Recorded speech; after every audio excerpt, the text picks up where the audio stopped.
Hey guys, welcome to the channel. As you see in the thumbnail, what if Naruto was half vampire and harem with all girls? Before I start, please do support for more awesome content, and subscribe my channel and like this video. Go support and follow the scout troop for writing that awesome fanfic, and also make sure to comment on this story.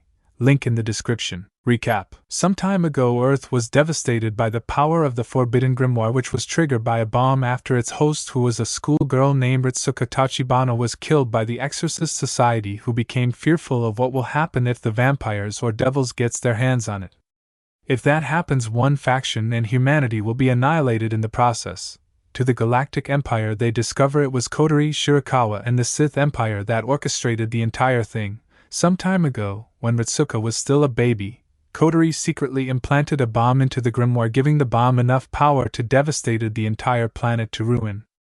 Kotori's next move is she and her minions Shogo Makishima and Kirito Kamui manipulated the Exorcist Society into murdering Ritsuka, which triggered the bomb powered by the grimoire to go off, which led the Earth into ruin. The Exorcist Society, many lives were incinerated by the blast, including the vampires and their lord Nesta too, but the devils who cared so much for Ritsuka survived somewhat. 2 years later, after Ritsuka's murder, the Galactic Empire's war against the Sith Empire becomes more intense because, aside from fighting them, Lord Nihilus ordered the remaining the Exorcist Society who survived the bomb to be hunted down and executed without mercy, while at the same period tried to rebuild part of the Earth. Despite the Galactic Civil War has become intense, the Galactic Empire were still able to give the Sith Empire massive defeats and fend them off from Earth. Lord Nihilus was still able to talk with Ritsuka, who returns with a halo on her head, even her family, friends and her lover too before she returns to the other world, but she vows to come back and see them again. Present time. A lone Lambda-class shuttle lands near an old abandoned house. Lord Nihilus and a squad of Storm Death troopers disembark from the Lambda-class shuttle, then march their way to the abandoned house. Break the door down, Lord Nihilus ordered. Yes, my liege. The Death Troopers break the door down by breaching it. After that, they open their flashlights from their helmets and E11 blaster rifles and DLT-19 heavy blaster rifles. Inside, Lord Nihilus and his Death Troopers search the house until they find large room containing a coffin. After all my years of searching, Lord Nihilus said before opening the coffin using the Force. Shizuka Hayo, the pure-blood vampire princess. Lord Nihilus's next move is he asks for a dagger from one of the Death Trooper and slits his wrist and pours some of his blood into Shizuka Hayo in order to revive her. You're sure this will work? Death Trooper 3-6 asked Lord Nihilus if using his own blood would revive Shizuka Hayo. I'm not wrong about this 3-6. Lord Nihilus says he isn't wrong about reviving Shizuka Hayo that way because usually blood are the only thing that can revive a vampire. Shizuka Hayo eventually awakens, then reverts into her youthful beauty thanks to the blood of Lord Nihilus, and sits up from her coffin. When Shizuka Hayo looks to the left and sees Lord Nihilus and his Death Trooper, she felt hostile toward them, and her eyes turns into her vampire hostility colors, then lunges at Lord Nihilus. But she quickly subdued by Lord Nihilus' barrage of Sith/Force lightning, causing to fall into her knees. Shizuka Hayo, I revived you and we are not enemies here. For the record, I'm asking you to tag along with us to the planet of ninjas because the Sith Empire are heading there right now. Shizuka didn't say anything but nods her head, showing she agrees to tag along with them. Good, contact my Venator-class Star Destroyer and tell them to have the entire fleet ready for hyperspace after we return, Lord Nihilus told 3-6 and his Death Troopers while he helped Shizuka on her feet. Yes, my lord. Planet of ninjas. The Sith Empire comes out of hyperspace orbiting the planet. Then the entire fleet, Harrower-class dreadnoughts, Terminus-class destroyers and Gauge-class transports aimed their weapons down at the planet, which are all random targets. Inside the Harrower-class dreadnought there was Kotori Shirakawa watching as all targets and locked on. All ninja villages and non-ninja villages are locked on, my lady. Sith Trooper Shogo Makishima said to her that they all have their targets locked. Burn them all. Kotori orders them to fire. The entire fleet of Harrower-class dreadnoughts, Terminus-class destroyers and Gauge-class transports fires their weapons at the targets, and the impact destroys every ninja villages and non-villages in the process. There will be a little hope on finding any survivors when the Galactic Empire arrives at the planet of ninjas, because the Sith Empire got here first. After we arrive at the planet of ninjas, We witnessed that every populated area on the planet, which are ninja villages and non-ninja villages, have been reduced to destruction. It seems the Sith Empire got here first before we did. Well, we have reached the planet's surface. Lord Nihilus order most our forces to search for any survivors while the rest us build a base and HQ in a single locations known as the Whirlpool Country, which was the birthplace of the ninja clan, the Uzumaki clan. This base and HQ is also a safe haven for all the survivors our Imperial troops found and bring here. It took us 1 month to have our base and HQ set up, and as a safe haven for the survivors to live their life without being at the mercy of the Sith Empire. Galactic Empire HQ Whirlpool Country. Shizuka Hayo in usual white kimono and her parasol walks around the area with civilians and former ninjas alike caught her attention due to her youthful beauty but didn't get the fact she is a vampire. Stormtroopers and various Imperial infantry patrol the place providing anything that the civilians and former ninjas needed since they don't have their ninja villages or non-ninja villages to go home to because they were destroyed by the Sith Empire before they arrive at the planet. Imperial land vehicles also patrols the area even outside, the same goes for aircraft and starships. There is also propaganda that was recorded by Lord Nihilus himself, and basically it's also as an open academy for recruits. What else is the Whirlpool Country has become a vast city thanks to the Galactic Empire, as more survivors started to fill up every day and every night. I feel sorry for these people, Shizuka thought to herself after seeing the look of the people's faces. It's likely because the loss of their homes. Shizuka then accidentally bumps into a man because she had her eyes away from where she was going, but the man managed to catch her before she hits the ground. Even the man managed to catch her parasol too. Shizuka opens her eyes to see who her savior is. You okay, beautiful? The blonde spiky hair man asks, but also charms Shizuka, causing her face to flush. I'm okay, thank you. Shizuka says she's fine and thanked him for catching her before she hits the ground. My pleasure, my lady. Again Minato charms Shizuka, which in turn causes her to faint in her arms. Nice one, Minato, Minato said to himself, and carries Shizuka to his place since he lives here now because his old home of Konoha was destroyed by the Sith Empire. Did you see that? Random stormtrooper said to his partner. Yeah, I think Minato scores this one big time. Don't forget, Minato doesn't know our friend Shizuka is actually a vampire and a princess. But he will once Shizuka shows her true nature. Minato's residences. We haven't introduced ourselves yet, Minato said to himself while Shizuka is still out from her faint. What else around all the drawers of Minato's house? They are pictures of his time serving the Galactic Empire's military and their medals he was awarded for his services in the Galactic Empire, and to the Emperor Lord Nihilus and Empress Kosode. Then Shizuka comes too. Up and awake now, my lady? Minato asked her, helping sit up. Yes, we haven't introduced ourselves yet. My name is Minato Namikaze. I used to live in the Konoha village hidden the leaf. I was going to join the Ninja Academy, but I lost my chance when the Sith Empire destroyed Konoha. Minato feeling down for losing the chance to join the Ninja Academy due to the destruction of Konoha caused by the Sith Empire. I'm Shizuka Hayo and I a friend to the Galactic Empire, but you haven't seen this yet.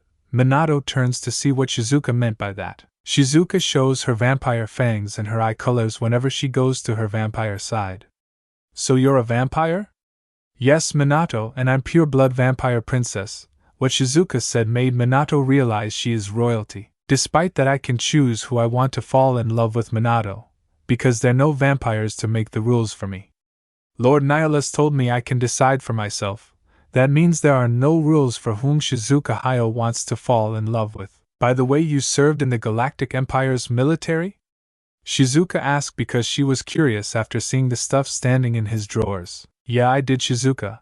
Because I lost my chance to become a ninja after my home was destroyed, so I decided to enlist in the Galactic Empire's military long after I came to this safe haven built by them in the former birthplace of the Uzumaki clan.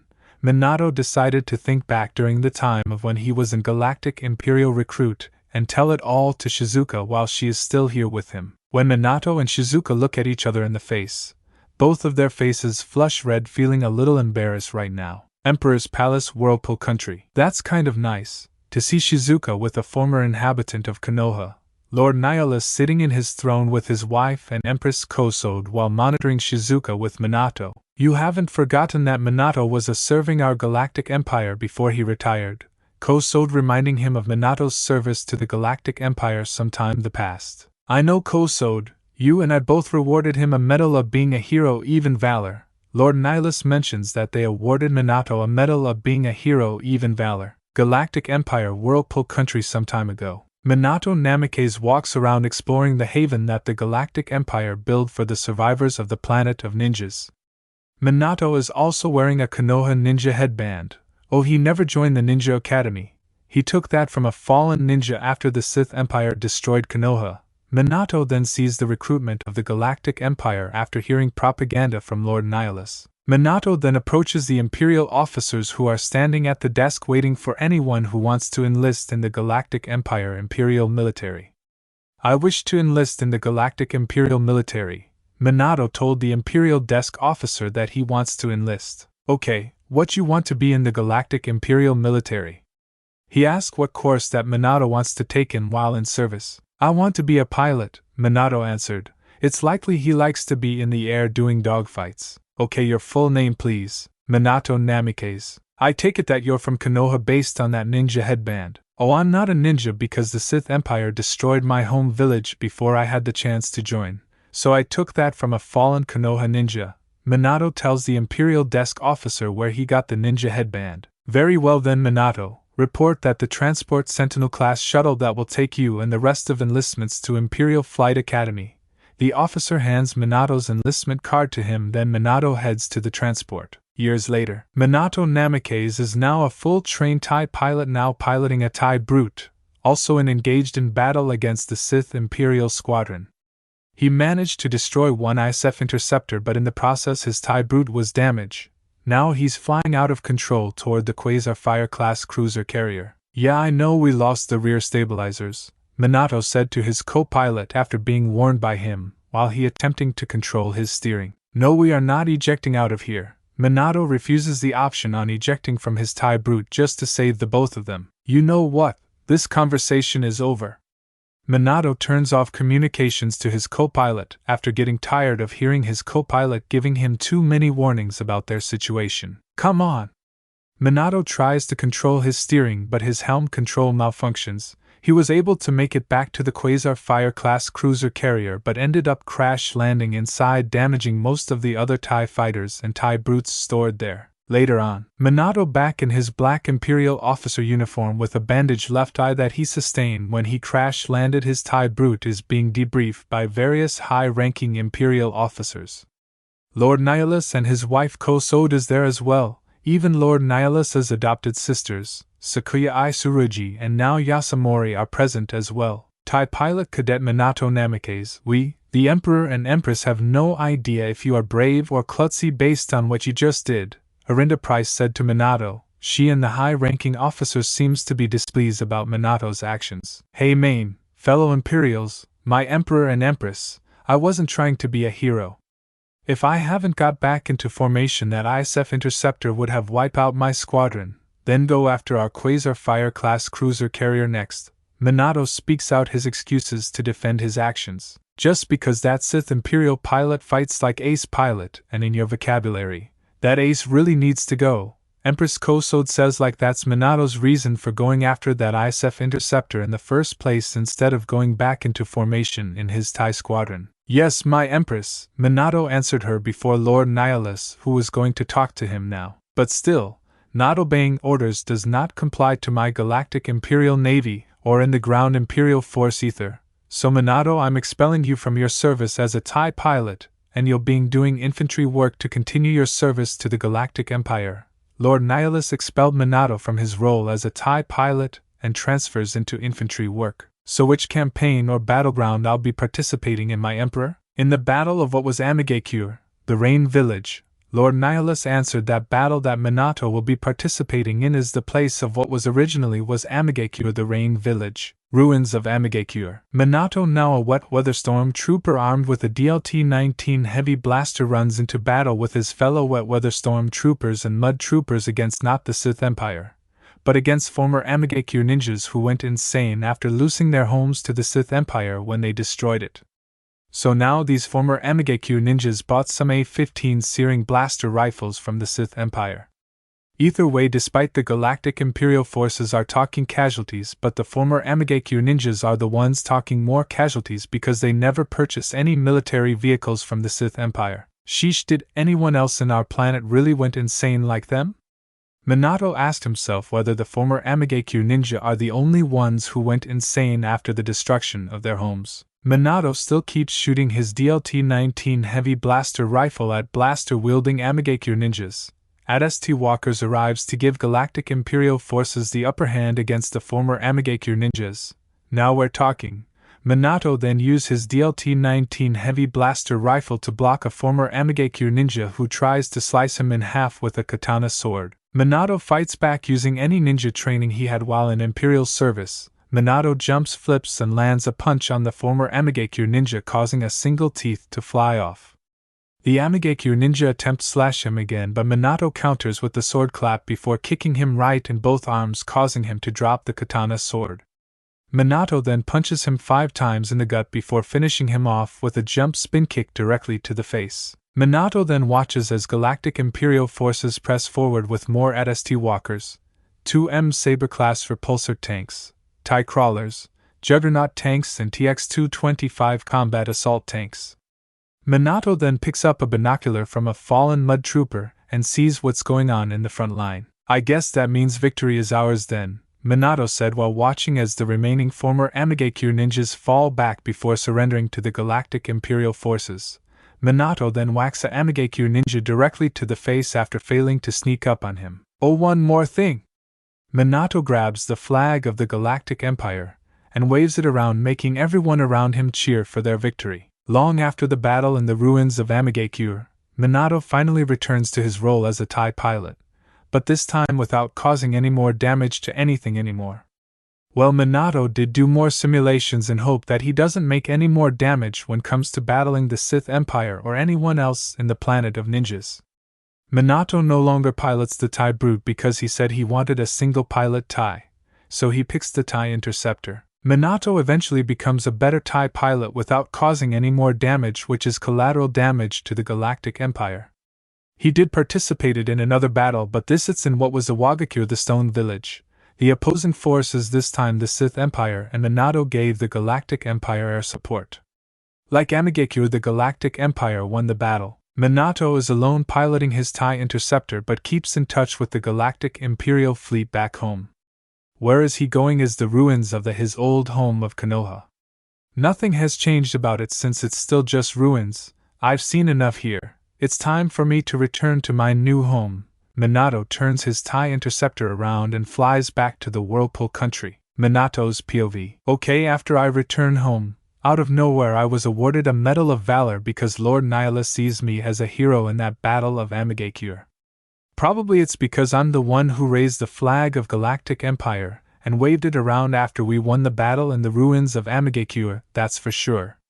Well, I accept that I was hero in the Galactic Empire, and what else was given is a new ninja headband with 1/2 of Galactic Empire symbol on the left and the Konoha symbol in the right. End of POV. Present time. After various battles, even saving survivors and all that, I decided to retire afterwards since I think I had enough action.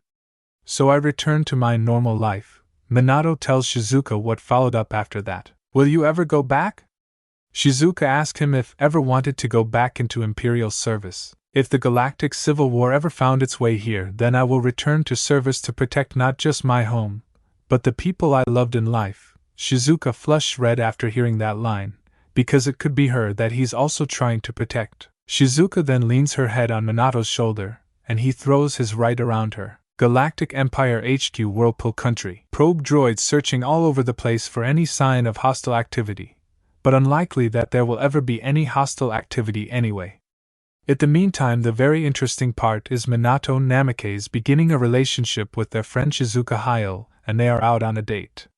The two walk past a few shock storm troopers out on patrol with a TIE crawler as company, making them comment this. Do you see what we are all seeing? Minato and Namikaze dating our friend Shizuka Hayao. Now that's something you don't see every day. It's probably because Minato saved her from falling after she bumped into him by accident. What else? I think Minato asked her out on a date. Most likely. While the shock storm troopers chit-chat, Minato and Shizuka just ignores them and keep walking to where they want to go.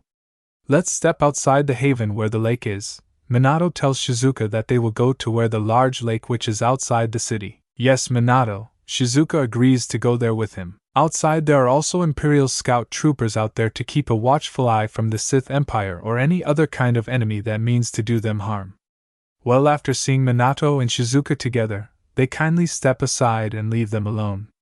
Minato and Shizuka sit down as they watch the large lake, even seeing the Executor-class Superstar Destroyer with Imperial-class Star Destroyers a distances away from the city. It's beautiful, Minato, Shizuka said as nighttime approaches. When the moon then finally shows and shines its light on her, Minato can see how beautiful Shizuka is. Ignore the vampire fact. Yeah, you look very beautiful, Minato said to her. Eventually the two almost romantically but gets interrupted when a Zeta-class shuttle flies past them, creating a big wind to blow both of them into the air. Zeta-class shuttle. Inside is the 6 Imperial Inquisitors of the Galactic Empire and serve Emperor Lord Nihilus and Empress Kosode. Well, Shizuka Hayo was also a member, but she only stayed like that while the construction of their HQ and haven was still ongoing. After the construction was completed, Shizuka left her role as an Inquisitor for a normal life afterwards. Their lightsaber of choice are double-bladed lightsabers, which are Sith lightsabers, but they serve the light the same as Lord Nihilus. The troopers who accompany them are clone purge troopers, who the last remnants of clone troopers from the Clone Wars. Their armor design resembles the clone paratroopers, which are painted in black, and they are armed with old DC-15 and DC-15A blaster rifles, but sometimes they are armed with E-11 blaster rifles. Melee weapons are electrostaff and energy swords. Halo. Oops. Sorry about that, Shizuka. Urza Nightwalker, Fairy Tail Idolos, who is the leader of the Imperial Inquisitors, apologies, realizing that just created a strong wind that blew Minato and Shizuka after their Zeta-class shuttle flew past them. I hope she can forgive us for that, Kei Sakurai Daizire said, smiling and giggling. Minato and Shizuka finds themselves with their lips pressed onto each other, meaning the big wind caused Minato to hold into Shizuka as they went flying.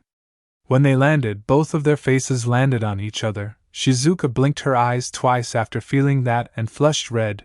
Even Minato ended up the same too. Next the two sit up. Sorry, Shizuka. Minato apologies to Shizuka for that. It's alright, Minato. I loved it. Shizuka actually liked the unexpected kiss, so apologies isn't necessary. So shall we head back? Yes, Shizuka. Minato then picks up Shizuka and holds her in a bridal style, then head back to his household where they will spend the night together. Minato's household. Shizuka? You're trembling, are you scared? No, it's because it's you. Shizuka and Minato, both naked, then kiss each other before falling in bed together. Outside is the stormtrooper Xander F. and his friend Scar Trooper Blackburn, who are just passing by when they heard noise coming from Minato's household. They are armed with DLT-19 heavy blaster rifles and E-11 blaster rifles. I say we don't mind what Minato and Shizuka are doing in there. You're right, Xander. After all, it's not our business anyway, Blackburn said, and the two troopers just walk away. If Minato and Shizuka becomes lovers, that's okay with us. Earth. Meanwhile, a third faction known as the Rebel Alliance, led by Supreme Leaders Haruma and Caridad Yamato, who are also fighting the same cause as the Galactic Empire. Prevent the Sith Empire from dominating the universe, which makes the Rebel Alliance's allies of the Galactic Empire. Haruma and Caridad Yamato are aware that their children Kira Yamato, Kigali Eula Atha, Rex Yamato, and Hex are sided with Galactic Empire, but they stay in touch with them. The whole Rebel fleet of Sphima-class corvette, MC-80 Star Cruisers, MC-80A Star Cruisers, Lookout-class battleships, MC-35 Armored Cruisers, E-76 Nebulan B Escort Frigate, Starhawk-class battleships, CR-70 corvettes, E-50 Lancers, X-4 gunships, Neimoidian shuttles, and GR-35 medium transports, along with their starfighters X-Wings, Y-Wings, A-Wings, B-Wings, and U-Wings, then enter hyperspace. They will be heading for the planet of Ninjas 2, Galactic Empire Palace, Whirlpool Country. Lord Nihilus with his wife Kosode monitor Minato and Shizuka together, which was last night's footage. Turn it off, Lord Nihilus said, because he doesn't want bother them anyway. So the Navy troopers in charge of the security cameras shuts it off. You can sense it, all of you can? Lord Nihilus asked, turning to his inquisitors, because they can sense something growing inside Shizuka. We can sense it too, Lord Nihilus, Urza Nightwalker said to Lord Nihilus. Can you all find it strange that it was only one night, then out of nowhere that has to happen? Ren Fuji said that it's just strange for Shizuka to just end up that way even if it was just one night with Minato. This happens all the time, Ren. Lord Nihilus says to Ren that this has happened all the time to everyone. There is something we all should know. If Shizuka is pregnant with Minato's child, she cannot defend herself from enemies. Oboro implies that Shizuka cannot fight back in her pregnant conditions. Then it's our job, and Minato's too, to defend her from enemies. Lord Nihilus means that he has to be them and Minato to protect Shizuka while in her pregnant state. Hey, can I say that they will be parents? Sakuya Tsurugi asked her adopted brother Lord Nihilus. Certainly, Sakuya. What else we should be aware of is their child will not be human or a vampire. Lord Nihilus also mentions that the child of Minato and Shizuka isn't going to be human or a vampire. If the child was a vampire, Shizuka would have converted Minato into a vampire a long time ago, but she did not. So the child will be a damper. That means half-breed or hybrid. Damper means half-breed or hybrid. Certainly, now, Lord Nihilus confirms to his second adopted sister. Yeah, and you're vampire too now, except that they call you a Shiki. Sakuya teased now a bit because she is a vampire but not like Shizuka, but in the past now was originally human before being bitten and converted. Well, before we met Shizuka, in the past, which was known as the Shiki Crisis priors before the beginning of the Galactic Civil War against the Sith Empire. My kind of vampires known as the Shiki can only come out in the night and in the daylight.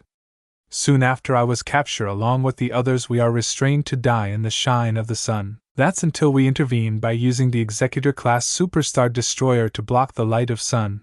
Next, my stormtroopers arrives at the scene with AT-ST walkers and had all of those people arrested except for an old man who was horribly disturbed by how you and the other Shikis are going to die. Well, some of the people who resisted and pleading that you and the Arshikis are evil were shot dead by my stormtroopers. What else? A damper is new to all of us because the hard part is controlling the vampire side. Lord Nihilus warns them about that, but it should be no problem anyway for them. Minato and Shizuka woke up from their sleep, but Shizuka suddenly feels like vomiting. Some usually call it morning sickness, but this is different. She quickly gets out of bed and runs to the bathroom and vomits everything in the toilet. You okay, Shizuka? Minato asked after he followed her there.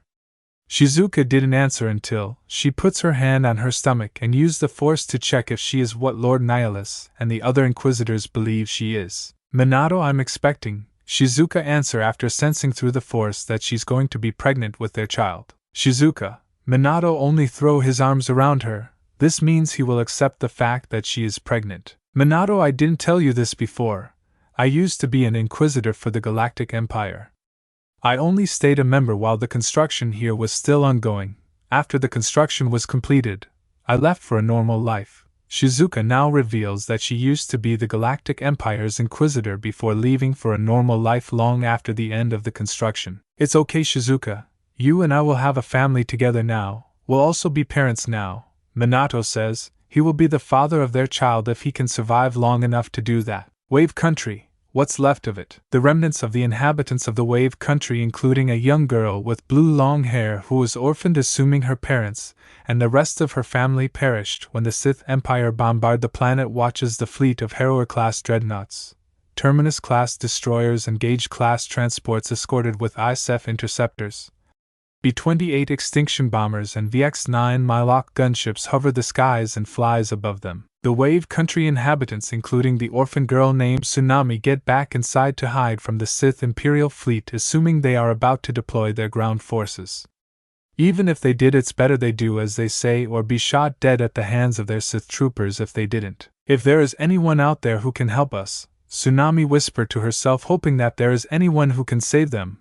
Well, the Galactic Empire is still searching for the Sith Empire whereabouts, and the rebel alliances are still en route to the planet of ninjas. Previously, Lord Nihilus, his adopted siblings and his Inquisitors learn that Shizuka has just become pregnant despite it was only one night with Minato. What else is the child of Shizuka will not be a human or a vampire. It will be a half-breed or hybrid. The reason why for this is because Shizuka never converted Minato into a vampire, otherwise the child would have been a full-fledged vampire to begin with. Minato was later told about this by Shizuka and he chose to accept to be the father of their child in the end. Meanwhile, the Sith Empire fleet arrives at what's left of the Wave Country, assuming they are planning to seize control of it. Minato's household. Shizuka, let's get married. Shizuka becomes surprised to hear that Minato wanted her to marry him. I just want us to be a married couple before the time comes for you to give birth to our child. Then we can start a family of our own. Minato watches as Shizuka has tears on her eyes, even a smile on her face. Yes, Minato, I would be happy to be your wife. Shizuka accepts to be Minato's wife before the day comes for her to give birth to their child. Then they will start a family next once the birth of their child is finished. Lord Nihilus POV. Well, ever since Minato told me that he asked Shizuka to marry him and she said yes, I ordered many of my available Imperial forces to have everything ready for Minato and Shizuka's wedding day. But the rest of my Imperials will keep watch for hostiles such as the Sith Empire and other enemy that will probably come to interrupt this wedding. At the same time, while Sakuya and now get Shizuka in her wedding dress, Imperial doctors check the vitals for her conditions because sometimes being pregnant can weaken a person's conditions. As for Minato, he only has my Death Storm troopers to help him with his suit groom. End of POV. Flowers check. Orson Krennic said as a Juggernaut tank backs up and dumps all of the flowers but accidentally dumps it all on top of a squad of shore troopers. Next, and single AT-ST walks backwards in order to get itself to park, and when it finally parked in the middle where dozens of AT-DP walkers are parked. A chain reaction caused all of the AT-DP walkers to fall down face first. Ops, the AT-ST pilot said after seeing what just happened. Everything ready? Kosode, arriving with red guards, asked Sakuya and now if everything is ready. Yes, Kosode, Sakuya said to Kosode. Just one problem. Shizuka will have to sit on a wheelchair because of the pregnancy. Her state is starting to deteriorate, now said, showing Shizuka in her wedding dress but on a wheelchair, feeling very weak. Shizuka, can you still go on? Kosode asked if she can still go on with this wedding in her deteriorating state. Yes. Kosode, Shizuka said in a very weak tone. We'll be here for you, Shizuka. Well, that means they will have to push the wheelchair that Shizuka is sitting on in order to get to Minato waiting for her. As the wedding march music begins, Minato is in his white suit awaiting his bride with various Imperials and civilians as the audiences, even droids too. The crew of the Star Destroyer fleet can watch through holographic images. The same goes for various TIE fighters and other aircraft. Shizuka arrives with Kosode pushing her wheelchair with Sakuya and now as flower girls. Kosode then sits with Lord Nihilus while Sakuya and now stand somewhere nearby. Oh, Shizuka has dozens of white flowers on her hands. I'm afraid we do not have a priest to say the wedding words, but I can let Minato say the words.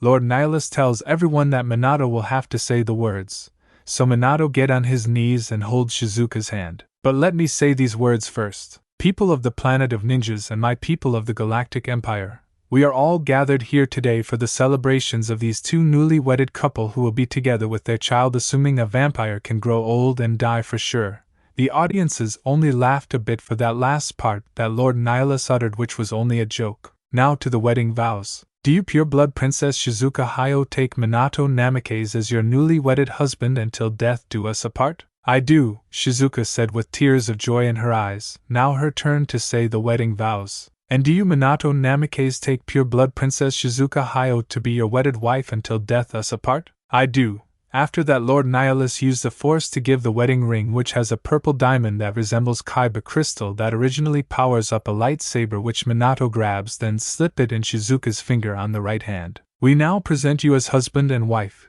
You may kiss the bride, Lord Nihilus says. So Minato and Shizuka happily kissed, then everyone present and watching clapped and cheered for them. Most of the cheering stormtroopers fire their E-11 blaster rifles, DLT-20A laser rifle, DLT-19 heavy blaster rifles, EC-17 holdout and SE-14 are blaster pistol up in the air. Same goes for clone purge troopers who are armed with DC-15, DC-15A, and E-11 blaster rifles. Our troopers just had to do that, didn't they? Kei Sakurai said to Rinfuji. Yup, they sure just had to do that. Oh, the child that you're carrying inside you, Shizuka. It's a boy. Lord Nihilus must have been told by the doctors who were checking Shizuka out. Well, I think me and my wife will name our son Naruto. Minato gave the name of their son, Naruto. That means ramen, but who cares, Sakuya joked. It's still a good name, Now said next. It was very good wedding for Minato Namikaze and Shizuka Hayo now carrying the Namikaze family name. After that we all enjoy ourselves with a wedding cake and a party. Where Minato and Shizuka went next is back to the ruins of Konoha that was destroyed when the Sith Empire arrived at planet before we did. Minato told Shizuka that Konoha was his home, and he going to be a ninja but sadly never did do the destruction that the Sith Empire caused. 2 weeks has passed. Out of nowhere Shizuka's water just broke, which means she is ready to give birth to their son, Naruto Hayo Namikaze. Unexpectedly the Sith Empire shows up for an attack. Talk about a horrible timing.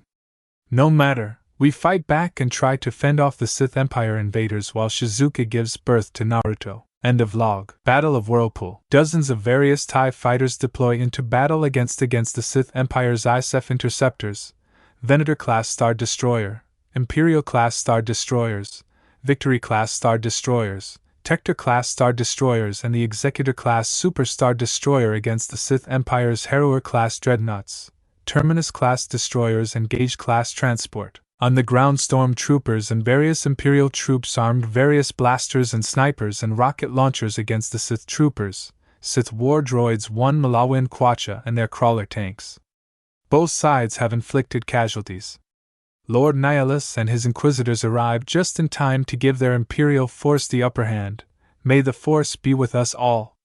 Lord Nihilus and his Inquisitors activates their Sith lightsaber and double-bladed spinning lightsabers and charge into battle. Up in the skies the Executor-class Super Star Destroyer fires its super laser which destroys one Harrower-class dreadnought causing it to collide with a Terminus-class destroyer. 3 TIE fighters and 1 TIE interceptor piloted by Inferno Squad gives the Sith Empire's ISF interceptors massive destruction. Inferno Squad are TIE pilot special forces. The members are Aiden Versio, Gideon Hask, Del Miko and Siyu Mirana. Lastly, a imp officer named Garrick Versio is the one who gives them missions and orders. Garrick Versio is also Aiden's father. Minato's household. Come on Shizuka, push! Minato said to Shizuka, who's crying out in pain as she struggles to deliver Naruto. Ah! Greya! Shizuka cries out in pain while pushing to deliver Naruto and holding Minato's right hand, at the same time hearing all the tremors outside which actually caused by the battle between the Galactic Empire and the Sith Empire. Outside the houses are a squad storm commandos armed with RT-97C heavy blaster rifles trying to be sure that none of the Sith troopers or Sith war droids 1 Malawin Kwacha get to Minato and Shizuka or even to Naruto. Hold the line, we cannot not let them near here. Storm Commandos squad leader says to his fellow Storm Commandos who keep on shooting and shooting at the wave of Sith troopers and Sith war droids 1 Malawin Kwacha. Already a few Storm Commandos have already went down. Naruto is almost out, just a little more Shizuka. It hurts, make it stop. Shizuka cries out in pain again until they hear the crying of baby Naruto. Wayo-waho! Wayo-waho! Shizuka calms down after hearing Naruto's cries. Minato then holds him. Hey Naruto, it's your father. Minato introduces himself to Naruto for the first time before giving Naruto to Shizuka. Naruto, it's me, your mother. Naruto stops crying and calms down, although he is a little scared of the tremors caused by that battlefield outside their house. Back in the battlefield, Lord Nihilus and the rest of his Inquisitors can sense that Naruto is finally born. Lord Nihilus then force push a crawler tank, causing it to capsize before being blown up by a scout trooper with a smart rocket. Up in the skies again, the TIE bombers fires lock-on missiles which easily blows up a Gauge-class transport. It wasn't shielded anymore due to much heavy fire caused by the Star Destroyer fleet. Minato's household. Minato's and Shizuka's happy time for their son Naruto's arrival was cut short when the front of their house was blown open and the Storm Commandos protecting them are all Kia. Keep Naruto safe. Minato tells Shizuka to protect Naruto before charging at the Sith troopers and Sith war droids 1 Malawin Kwacha before they can enter their house. This will be his last stand. Minato, wait, don't go. But too late, Minato is already fighting the Sith troopers and Sith war droids 1 Malawin Kwacha using his ninja skills to evade all the blaster rifle fire and the droids' arm blasters and rockets. Minato batters dozens of Sith troopers and damages a few Sith war droids 1 Malawin Kwacha until getting wounded in gut by a Sith trooper wielding Blood Blade, Halo series, causing Minato fall into his knees. He was then blasted in the right shoulder by a Sith trooper wielding a blast storm blaster pistol, then blasted again in the chest by another with AA-15 searing blaster rifle, and finally a Sith war droid 1 Malawin Kwacha armed blaster. Shizuka watches helplessly as her husband is about to be killed after getting overwhelmed by Sith troopers and Sith war droids 1 Malawin Kwacha. The Sith trooper with the blood blade was about to finish him off until Lord Nihilus, who caught sight of this through the Force, came and cut down all of the Sith troopers and Sith war droids 1 Malawin Kwacha. Lord Nihilus kneeled down to check Minato, and put his hand on Minato's head to sense what Minato felt in his mind through the Force. But in the end Minato dies from his injuries in Lord Nihilus' arms. Shizuka, who came with baby Naruto, cries in grief realizing Minato is dead. This battle has taken him from her and Naruto. I'm sorry, Shizuka. Lord Nihilus apologies to her for her loss. Eventually all of the Sith Imperial invaders turns their remaining forces around and retreats, realizing they have lost this battle. Well, the battle has costed many galactic Imperial lives and Minato's as well. At least the civilians and former ninjas are safe.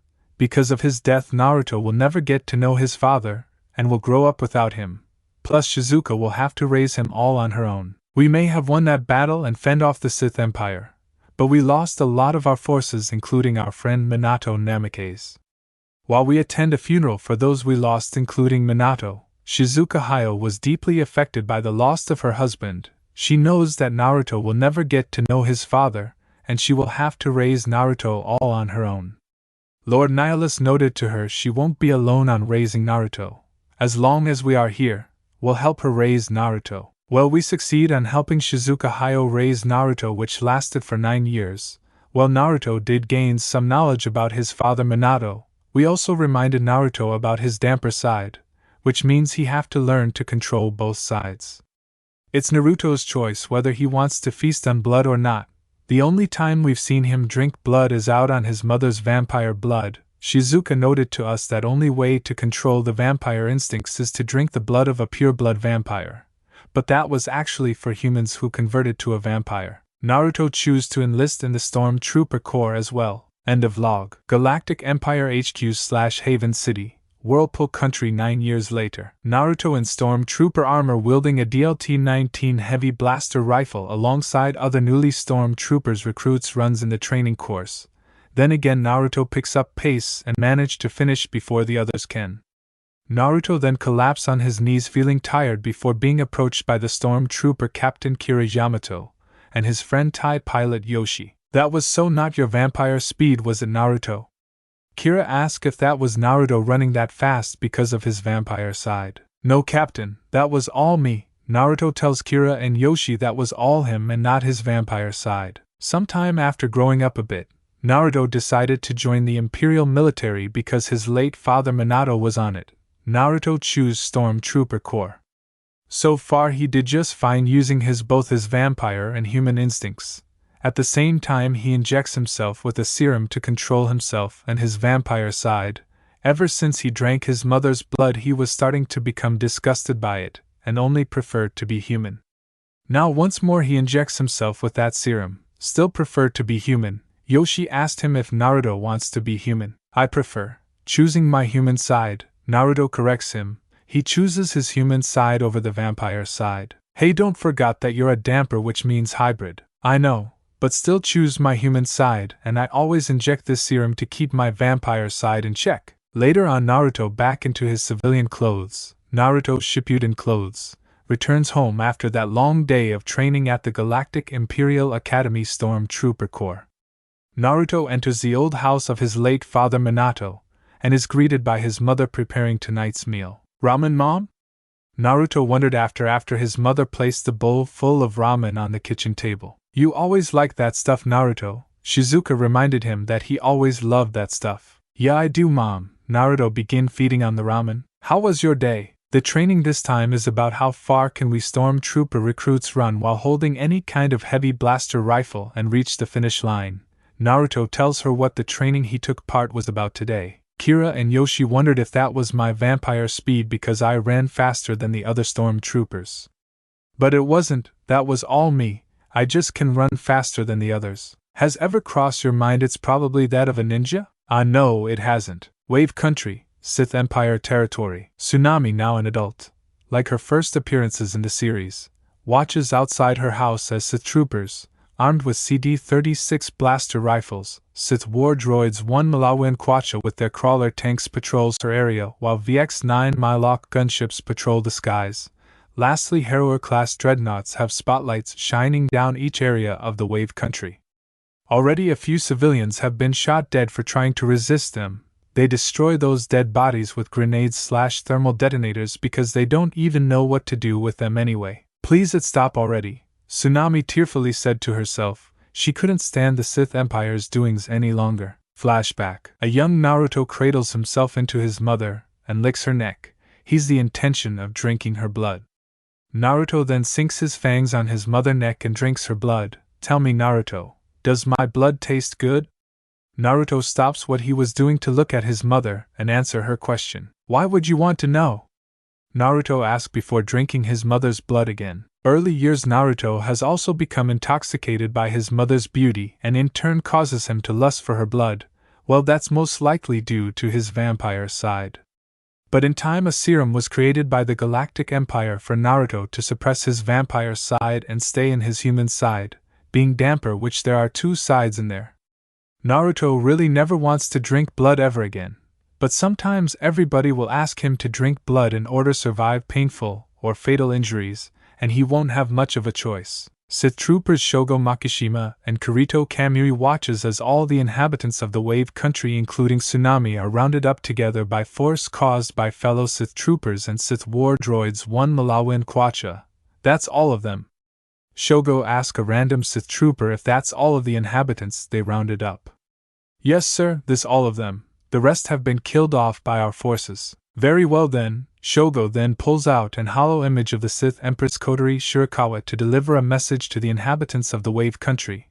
It's probably a word of warning also. People of the Wave Country, I know all of you have been trying to resist me and my Sith Empire, which result in endings that happen to be death.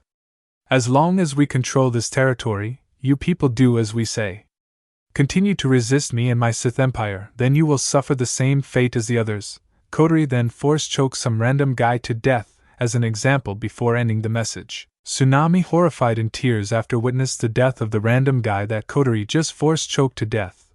Alright, back into your homes right now, Kirito said. Then all of the Wave inhabitants and Tsunami hightail back to their house. Somewhere a distances away from there are a squad of scout troopers and patrol troopers with probe droids who are watching and witness the entire thing. You gonna call it in? No, you call it in. Fine. Besides, Lord Nihilus will probably have the Wave Country liberated like we'll always to do. Whirlpool Country. Naruto and Imperials who will participating in this mission in the Wave Country now that those scout troopers and patrol troopers have finally reported to Lord Nihilus and to the rest of their superiors. Well, it will be Lord Nihilus who give the mission briefing to these Imperial troops who will be on this mission. Okay, listen up. Our job is to liberate the Wave Country from the clutches of the Sith Empire. Lord Nihilus briefs them on their objective on their mission of the Wave Country. If we can't, at least let's evacuate the what remains of its populations and we'll come back for the Wave Country some other time. Lord Nihilus tells them on another objective on their mission, but just in case they can't liberate the Wave Country from the Sith Empire's clutches, they will just evacuate the people and will come back some other time. You're coming with us, aren't you, Lord Nihilus? Naruto asked him if he will be coming with them. Yes, I am coming. Lord Nihilus shows an image of a random Harrower-class dreadnought. Is that really? Yes, Naruto. That's Kotori Shirakawa's Harrower-class dreadnought, which means she's stationed at the Wave Country. All of you won't stand a chance against her. Only I can stand against her, or my Inquisitors can stand against her, since we wield Sith lightsabers and double-bladed spinning lightsabers. Lord Nihilus meant that only a someone force-sensitive can stand against Kotori. So you're saying we leave Kotori to you? Oh yes, Naruto. Oh, her best men Shogo Makishima and Kirito Kamui will also be there as well. You can all put them down if you ever ran into them. If Naruto or any Imperial stormtrooper ever ran into those two, they can do whatever they want with them. Planet orbit. The Rebel Alliance fleet of Sphima-class corvettes, MC-80 star cruisers, MC-80A star cruisers, Lucahole-class battleships, MC-75 armored cruisers, E-76 Nebulan B escort frigate, Starhawk-class battleships, CR-70 corvette, GR-75 medium transports, E-50 Landseer, X-Wing, A-Wing, B-Wing, Y-Wing, U-Wing fighters and X-4 gunships have finally arrived at the planet of ninjas. Well, it took them long enough to get here for them to participate in this battle against Sith Empire and the planet of ninjas. We begin our depart for the Wave Country, in our medium-sized fleet of Imperial-class Star Destroyers, Executor-class Super Star Destroyer and Lord Nihilus's Venator-class Star Destroyer. Unfortunately, as soon as we got there the Sith Empire started shooting at us. So much for a slow approach. It's most likely Kotori Shirakawa knew we were coming all along. But anyway, we leave Kotori to Lord Nihilus since they are both force-sensitive anyway. Us, we can deal with her Sith Imperial forces and save the civilians along the way. We can liberate the Wave Country, or we can come back another time if can't. End of log. Wave Country battle time. Theta-class AT-AT barges lands and deploy the AT-AT walkers into battle while Sentinel-class shuttles and LAT/LE gunships deploy stormtroopers into battle against Sith troopers and Sith war droids 1 Malawa and Quacha. Go! Go! Go! Stormtroopers deploy out into battle, but some were killed after getting out of their transports. Some of the Sentinel-class shuttles and LAT/LE gunships were blown out of the sky by Sith troopers armed with RH-1 rocket launchers or by the crawler tanks have AA guns, O and VX-9 Mylock gunships. AT-AT walkers help the Galactic Imperial forces press forward, but one of them goes down after getting damaged by artillery and missile fire from the crawler tanks, ISF interceptors and VX-9 Mylock gunships. Naruto in full stormtrooper armor armed with DLT-19 heavy blaster rifle runs into battle, shoots several Sith troopers and avoided a fellow stormtrooper's decapitated head that went flying after being blasted in the head. Yikes!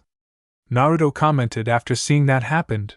He then blasted a Sith war droid 1 Malawa and Quacha, which then accidentally destroys a crawler tank after and misfires its rockets. Nice! Naruto commented, but then he and his fellow stormtroopers have to take cover due to heavy blaster fire coming from more crawler tanks. Okay, we cannot press forward with all that blaster fire coming from those crawler tanks, including from Sith troopers and Sith war droids 1 Malawa and Quacha. Naruto tells his fellow stormtroopers who are also in cover. Up in the skies, once again Inferno Squad has to join the fight with their Raider 2 class corvette known as the Corvus. Then the Executor-class Superstar Destroyer fires its super laser, which blows up a Harrower-class dreadnought with most of the ISF interceptors who were caught by the debris or explosion. Let's gives our ground forces some air support, Iden Versio said to her comrades. Yes, Commander. The 3 TIE fighters and single TIE interceptor flown and fires everything they got. Sith Imperial ground forces giving their ground forces to press forward. But they are still a long way from where the civilian population are located. Okay, now let's get back into the skies and help our forces in the skies, Iden Versio said to her comrades as they fly back into the skies. Kotori Shirakawa's Harrower-class dreadnought. Damn that Executor-class Superstar Destroyer. Why does Lord Nihilus always have to bring that everywhere he goes all the time? Shogo Makishima complains, why does the Executor-class Superstar Destroyer always have to be everywhere Lord Nihilus goes? Perhaps it's because it's the only biggest ship in the Galactic Imperial Fleet. Kotori enlightens him, while sitting on her command chair. Somewhere else, a stormtrooper opens a holocom of Lord Nihilus. Sith Imperial Force have a base that's in the path where the civilian residences are. Carve our Imperial troops a path for them to reach the civilian residences by escorting the AT-AT. Lord Nihilus orders them what to do. Yes, Lord Nihilus, you heard him, let's move out, a random stormtrooper said, and a lone AT-ST walker starts then gets a move on. Your orders is to escort the AT-AT until it reaches the base that leads to the civilian residences, destroy any Sith troopers, ground vehicles and aircraft that will try to prevent the AT-AT and you from getting there. Admiral Firmus Pyatt from the Executor-class Superstar Destroyer said to the AT-ST pilot, what's the objective is. AT-ST leads the way while the AT-AT follow behind slowly since the giant walker is really slow. You have Sith troopers and Sith war droids 1 Malawa and Quacha coming from the trees. Wipe them out. The AT-ST open fires its blasters and grenade launchers at the Sith troopers and Sith war droids Mk1 that came from the left, wiping them out, and avoided some rockets, while the AT-AT fire at the ones on the left before the AT-ST came to its aid on shooting at the hostiles on the right. Good.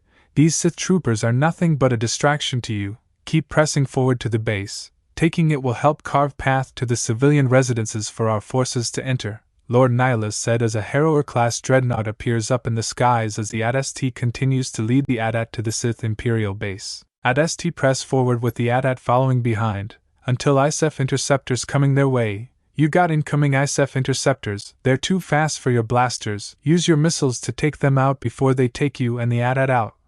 The AT-ST fires his lock-on missiles and destroys several ISF interceptors that shoots at it, and at the AT-AT. Lord Nihilus's Venator-class Star Destroyer has just arrived. He will make short work of that Harrower-class dreadnought.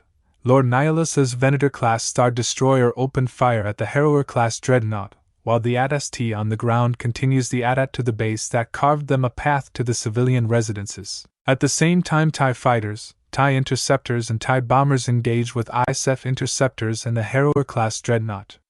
The AT-ST continues to eliminate Sith troopers, Sith war droids 1 Malawin Quacha and crawler tanks on the ground and shoot down ISF interceptors and VX-9 Mylock gunships that shoots at the AT-AT. We're getting pounded here. Where is our support? The AT-AT pilot said after getting hit several times by torpedoes. The AT-ST shoot down more ISF interceptors and VX-9 Mylock gunships to protect the AT-AT. They are almost at the base, but the AT-AT shoots at the base. At the same time, the Harrower-class dreadnought up in the skies has been badly damaged in battle against the Venator-class Star Destroyer that gives a bad beating with the TIE bombers' help. I see evacuation ships coming out of the Harrower-class dreadnought that's now plummeting to the ground, and they are landing at the base. No matter, show the survivors they cannot stop us from liberating the Wave Country. Lord Nihilus as the AT-ST finally reaches the base and shoots at the survivors that landed there. The AT-AT who is still behind opened fires at the survivors too, killing all of them in the process. Even the AT-ST has done the same with his blasters and grenade launchers before our no one is left. Then stormtroopers line up at the landing pad as Lord Nihilus's Lambda-class shuttle lands, and he steps out of it to observe the retreating Sith Imperial forces, knowing Coterie is with them. Not here to face me, aren't you, Coterie? That's fine by me, some other time then. Coterie Shirakawa's Harrower-class dreadnought. Well played, Lord Nihilus. Order all of our forces to retreat right now. Coterie ordered Shogo and Kirito to alert all of their remaining forces to retreat from the Wave Country because they already lost. Okay, let's go, we have a clear path.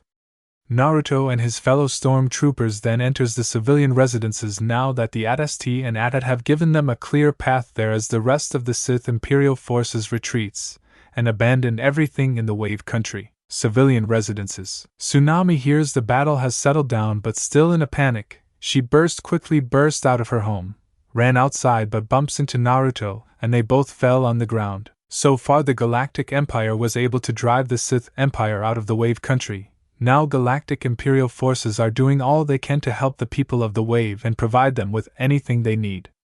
Stormtroopers are seen giving enough supplies to the Wave people, even provide them with medical attentions, Sentinel-class shuttles carrying more supplies and stormtroopers taking them out and handing it to the Wave people. Not to mention AT-ST walkers walks around part of the destroyed houses of the Wave Country as people step outside to get those supplies that the Galactic Empire is providing them with.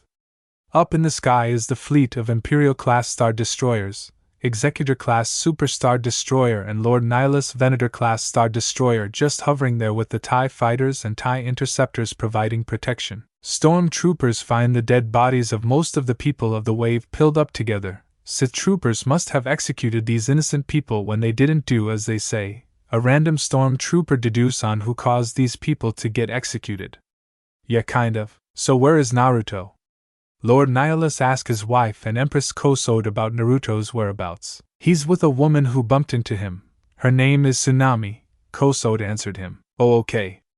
Lord Nihilus turns around to see his Inquisitors and clone purge troopers arriving at his and Kosode's side. Shizuka will be with us shortly, Oboro informs him and Kosode. Good. Suddenly Lord Nihilus and his Inquisitors could sense something coming from Naruto. I think Naruto has caught a sight of blood. Lord Nihilus alongside his Inquisitors and clone purge troopers rushed to Naruto, leaving Kosode behind. That can cause Naruto's vampire side to take over, Urza Nightwalker said as they pick up the pace to get to Naruto's location. Clone purge troopers, stun rounds only. Yes, Lord Nihilus. Naruto is holding a glass of water and gives it to Tsunami, who has a towel wrap around her body. That's better? Naruto asks after Tsunami drinks all of the water from the glass. Better, Naruto. So where are your parents anyway? My parents perished when the Sith Empire bombed the planet. Tsunami reveals she lost her parents when the Sith Empire bombed the planet, and thus she had to survive on her own and alone. Sorry, Naruto, apologies for hearing that. That's okay, Naruto. Eventually Tsunami accidentally cuts her finger from the glass that had a crack on it, causing blood to spill out of it. Naruto's eyes suddenly turns into the color of his mother's. Naruto's vampire fangs sprouted and his vampire side takes over. Naruto? Tsunami then panics when she notices Naruto growling at her. She stands up and slowly moves back as Naruto is preparing to attack her. Naruto turns around and then was blasted by Clone Purge Troopers' DC-15 blaster rifles, but it was only a stun shot that knocks him out. Well, at least we got here just in time before Naruto can lose himself to his vampire nature, Sakurai said as Clone Purge Troopers check to see if they haven't killed him at all. He's fine. A random Clone Purge Trooper confirms that they didn't kill Naruto. Tsunami, I suggest you come with us, and we can explain what's up with Naruto. Tsunami agrees with Lord Nihilus so she can understand what just happened with Naruto, and reason he reacted that way with the sight of blood. Imperial Command Center. So you're saying he is a damper, which means human-vampire hybrid? Tsunami, who has her finger bandage, answer after Lord Nihilus gave a full explains and story of Naruto. But she stays near Naruto, who finally came to his senses. Oh, and Shizuka is there too. Yeah, that sounds it up, Lord Nihilus said, since now Tsunami knows everything. And the sight of my blood is what caused Naruto's vampire side to take over. Naruto has not yet gotten any control of that side yet. Shizuka informs Tsunami that Naruto did not get control of his vampire side yet. Oh. Careful, Naruto said after a Dark Trooper sentry droid sticks a needle to inject a serum in order to suppress his vampire side. Apology, Naruto. The Dark Trooper sentry droid apologized to Naruto for that. But still, it's the only way I can stay in control and keep my vampire side in check, Naruto said as his mother Shizuka gave him plenty of comfort. Naruto's mother is a vampire? Yes, she is. But she is truly a vampire and a princess. She's vampire princess from Earth. Lord Nihilus answers that Shizuka is a vampire truly, a princess and from planet Earth. So what about the father? Minato Namikaze is purely human and his former Konoha ninja. Actually, he never became a ninja because Konoha was one of the ninja villages that got destroyed. When he came to our safe haven in the Whirlpool country, he enlisted in the Imperial Army as a TIE pilot to wet weather storm trooper before retiring for normal life. That's when he met Shizuka Hayo and fell in love with her. After getting pregnant, Minato asked her to marry him, and the answer is a yes. When Shizuka was ready to give birth, the Sith Empire attacks and Minato dies protecting her and their son Naruto. Lord Nihilus finish all of the story. Okay, so what now, Lord Nihilus? Tsunami asked what comes next. I request that my galactic empire will build an imperial military base here in the Wave Country. It's because the Sith Empire might get ideas on trying to take it back if Kotori Shirakawa ever said so. Lord Nihilus answered Tsunami, what's next? My lord?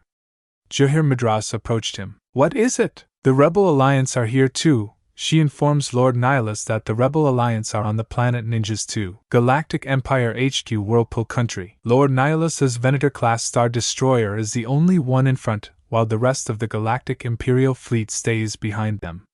Everybody knows the Rebel Alliance are not here to fight with the Galactic Empire. They are just here to talk and that's it. Still being cautious, Kosode? Lord Nihilus asked his wife and Empress if she's still being cautious about this meeting they are having with the Rebel Alliance. Yes, in past the Rebel Alliance did squire off against us many times. Kosode reminded him the previous past time that they and the Rebel Alliance did battle each other. That's because they thought having two empires such us and the Sith is too much of threat in the galaxy. But we came to an understanding in the end. When that understanding came, the Rebel Alliance chose to fight the Sith Empire the same as the Galactic Empire. My liege, the transmission coming. The Rebel Alliance leaders, Imperial Officer Wolf Yularen alerted Lord Nihilus as a single MC-80 Star Cruiser and a Lucahole-class battleship comes out of hyperspace. Well, I guess this meeting is by hologram coming from that MC-80 Star Cruiser, not in person. Send that transmission. Yes, my lord. Haruma and Caridad Yamato, what can we do for you? Lord Nihilus, are your forces been told to stand down? Caridad Yamato asked him if the Imperial forces are standing down. Yes, they are, but they are just being cautious at the moment. We are just here to talk, that's all, not here to fight, and hey, we are your allies. Caridad said they are only here to talk and defiantly not here to fight. Okay then, so why are you here?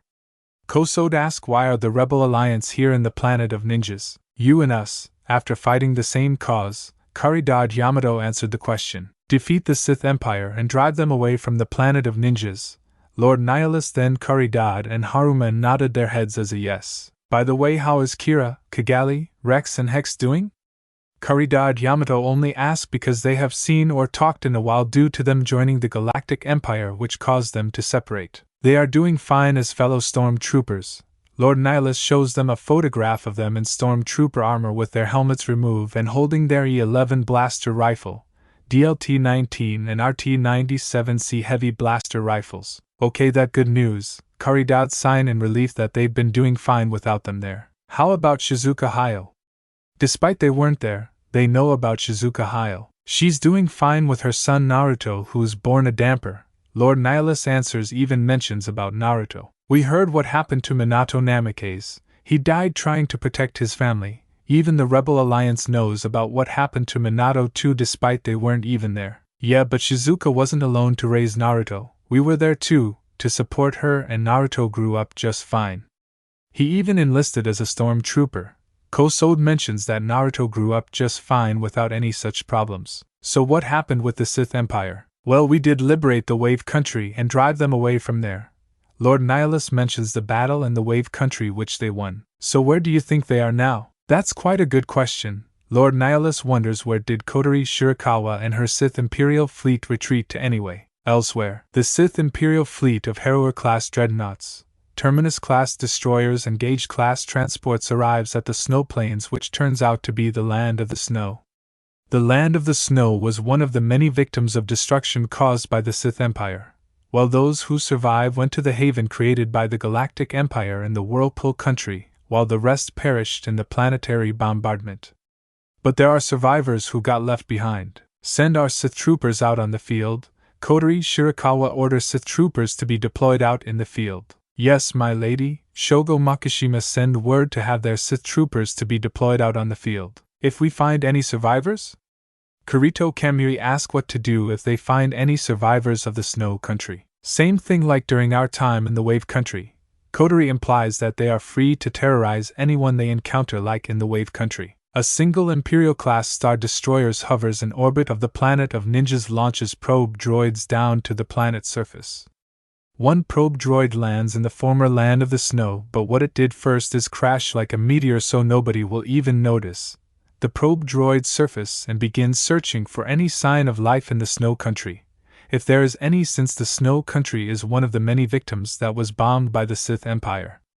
The probe droid is also searching the Sith Empire, and it assumes they are here somewhere. The probe droid halts where it was going of what looks like a small wasted town. It zooms in with its scope and finds civilians that now look like refugees because of their clothes, and among them is the Sith Empire. After spotting a crawler tank driving by with Sith troopers following close behind it. Acquiring this new information, the probe droid distances itself, then self-destruct. Executor-class Superstar Destroyer Whirlpool Country. Dozens of TIE fighters and TIE bombers, including just a few Imperial-class Star Destroyers, fly around the Executor-class Superstar Destroyer, giving it enough protection for it. Lord Nihilus and his wife and Empress Kosode observe everything outside from the bridge. My lord, I think we got something here. Admiral Firmus Pyatt kindly approached them to give them the report. Show me, Admiral, Lord Nihilus demanded, and he shows them. It's from the probe droid that landed in the former Snow Country. Lord Nihilus and Kosode take a look on what the probe droid has spotted on screen. That's it then, the Sith Empire retreated in the former Snow Country. Now they know where they are hiding after all. Orders, my lord? We have our troops prepare for battle against the Sith Empire in the former Snow Country, but the civilians are not be harmed. Lord Nihilus said what they are going to do right now before the mission begins. Lord Nihilus, you do know that there is a woman here and she is from that country.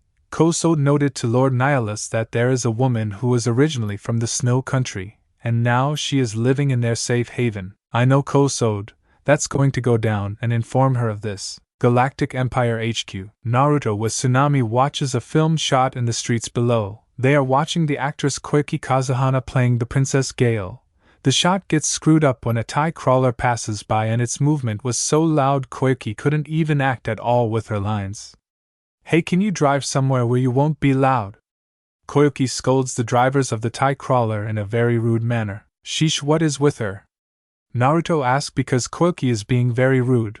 Naruto is out on a date with Tsunami now. They have become boyfriend and girlfriend. Just for a screwed up shot because the TIE crawler was passing by? Tsunami said, even agreeing with that fact that Koiki was very rude. Apologies, Koiki Kazuhana.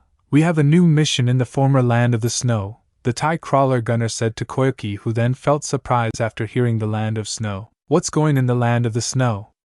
The TIE crawler gunner doesn't get why so sudden, but might as well tell her anyway. The Sith Empire has retreated in the Snow Country and now they occupied that area. Why? Because the Snow Country was my home and I was the princess there. Before planetary bombing, my uncle Dodo Kazuhana staged his coup against my father Sosetsu Kazuhana and murdered him. I only got away thanks to a Konoha ninja who got me out before my uncle can kill me too. Koiki Kazuhana tells her story before the Sith Empire bombed the planet. So that means you are requesting us to throw the Sith Empire out of your former home? Lord Nihilus, who just appeared out of nowhere, asked if that's what Koiki is requesting, the Galactic Empire. Yes, Lord Nihilus. But I want to tag along with your attack fleet, Koiki answers, but she wished to tag along as well. Very well then. But if you still want to shoot your film, you will be doing it from my Venator-class Star Destroyer. Lord Nihilus agrees to let Koiki tag along on this mission, but reminds her that continuing her film will be on board the Venator-class Star Destroyer. If you say so, my lord, Koiki agrees, but you never know how the shot of the film is going to turn out from inside the Venator-class Star Destroyer. Do you really mean that, my lord? The director asks after hearing they are allowed to shoot their film while on board the Venator-class Star Destroyer. I very serious, director, Lord Nihilus answered. That's good news. We really need the next shot to be on board a Venator-class Star Destroyer or random ship. Well, I guess it's time for another mission then, Naruto said to Tsunami, lifting his DLT-19 heavy blaster rifle up. The mission will be for snow troopers since the land of snow is winter there. Tsunami meant that snow troopers will be the ones to be deployed there because it's cold in the land of the snow. I know, Tsunami, and I will be putting the snow trooper armor on. Naruto smiled, knowing that he will be wearing snow trooper when they get there. Kazuhana Fortress, former Snow Country. There was a badly nearly burned Doto Kazuhana sitting in his throne that originally belonged to his brother before he murdered him. Well, his fortress is in a complete bad shape due to the planet bombing caused by the Sith Empire. Oh no! Doto said to himself after that he sees a Harrower-class dreadnought up in the broken ceiling and hovering above the Kazuhana Fortress. Harrower-class dreadnought. My lady, reconfirmation that Doto Kazuhana is the fortress, and take a good look at him. Sith Trooper Shogo Makishima gets a full footage of Doto's burned self. Well, I guess he got caught in our bombardment and survived. But he ended up getting burned, Kotori said, smirking on what happened to Doto. What's the plan then? Kirito Kamui demands to know what's the plan they will be doing. Get a shuttle ready. We will be coming down there and will talk to Doto Kazuhana personally, or I meant I will be talking with him myself. Kotori might want to make a deal with Doto Kazuhana or something like that, because usually Kotori will only use those who align themselves with the Sith Empire as pawns. The only reason why he murdered his own brother Sosetsu Kazuhana is because he was looking for treasure, except he doesn't even know what is that treasure anyway. Kotori explains the reason why Doto murdered his own brother in the first is all because of some treasure that he doesn't. Somewhere in the Snow Country, and Sentinel-class shuttle drops off Imperial's Kira Yamato. Xander F-Say and Blackburn now switch their Storm Trooper armor to Snow Trooper armor because they will be in a cold environment. Except for Blackburn, who stays in his Scar Trooper armor since it's thick enough to keep him warm. They are still armed with their DLT-19 heavy blaster rifles and E-11 blaster rifles if they spot any hostiles like Sith troopers or Sith war droids. 1 Malawi and Kwacha. Accompanying them is Lord Nihilus' adopted sister Sakuya Isurugi. Where they are right now is the middle or next to an icy lake. While they are out exploring at the moment, Snow Trooper Kira Yamato comes down from higher ground. Hey Xander, look, it's water, Kira said, showing water to Xander and Blackburn. Huh! But I don't anything in the water. Xander protests that he doesn't any fish in the water. Well, it's only animals who are used to cold environments can be around, Kira said as to Xander as Blackburn picks up an icy rock and throws it to the lake. 1, 2, 3, 4, 5, 5, 6. Blackburn counts how many times the rock bounces in the icy water. It's nature, Xander. Anyone can know about that. Yeah. Okay, troopers, let's move out. Xander said that it's time for them get a move on. You bet, Kira said, but they suddenly get interrupted by this. Suddenly an arrow hits Sakuya on the left side of her shrine made in kimono, pinning her to a tree. H. Sakuya screamed, being startled by that arrow. Whoa! Xander and Blackburn turn around to see who fired that arrow. Ambush, Sakuya yelled out, realizing they'd been ambushed, but not by the Sith Empire. They just look like regular or samurai people armed with melee weapons. Here comes trouble, guys, Blackburn said, so they armed themselves with their battle staff and energy swords because these people are armed with melee weapons, so there is no need for blasters. The brawl begins while Sakuya tries to free herself from the arrow that pins her to a tree. Blackburn kicks and jumps, kicks one guy forcing him back. Then another guy spins, kicks him but miss. Then Blackburn hits him with his battle staff right on the gut, then hits him again, causing him to fly and land on his face. Xander, armed with dual energy swords, slashes at one guy armed with a bow but only gets pushed back before he spins kicks. 1 and a 2. Xander shouted after spins kicks two guys right on the face. Kira, armed with a red energy sword made of out metal blocks two samurais that slash their katanas at him. Kira then counters with hits to their guts, causing them to drop their katanas. Kira then suplexed them, and where they landed is in the icy lake. Ha! Till you seen fellas, Kira said as readies himself for another fight. Sakuya, still trying to pull the arrow off her to free herself, suddenly sees a samurai charging at her with a spear. Sakuya screamed, but to her relief the samurai slips on the ice, causing to fly and fall into the icy water. Okay.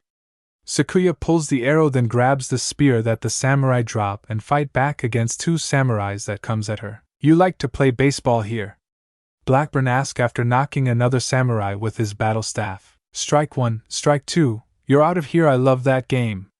Blackburn hits one, jump kicking, then another in the head, and another in the gut. Sakuya, on the other hand, is fighting two samurais and push one, then bashes him in the head after he tried to attack her again. Blackburn gets attacked by another samurai with a tree branch, but he twisted his arm around, then kicks him in the face, forcing him to let go of the tree branch. It's hammer time. Blackburn then knocks the samurai out after hitting the tree branch on his head. Xander managed to pile up knocked out samurais and fight some more of them. Xander said after being hit on the back before jump kicking another guy. Oh, Xander helmet headbutts the samurai who hit him the back. Another samurai with a staff comes at Kira and whacks him right in the butt, which rarely causes anything due to the snow trooper armor.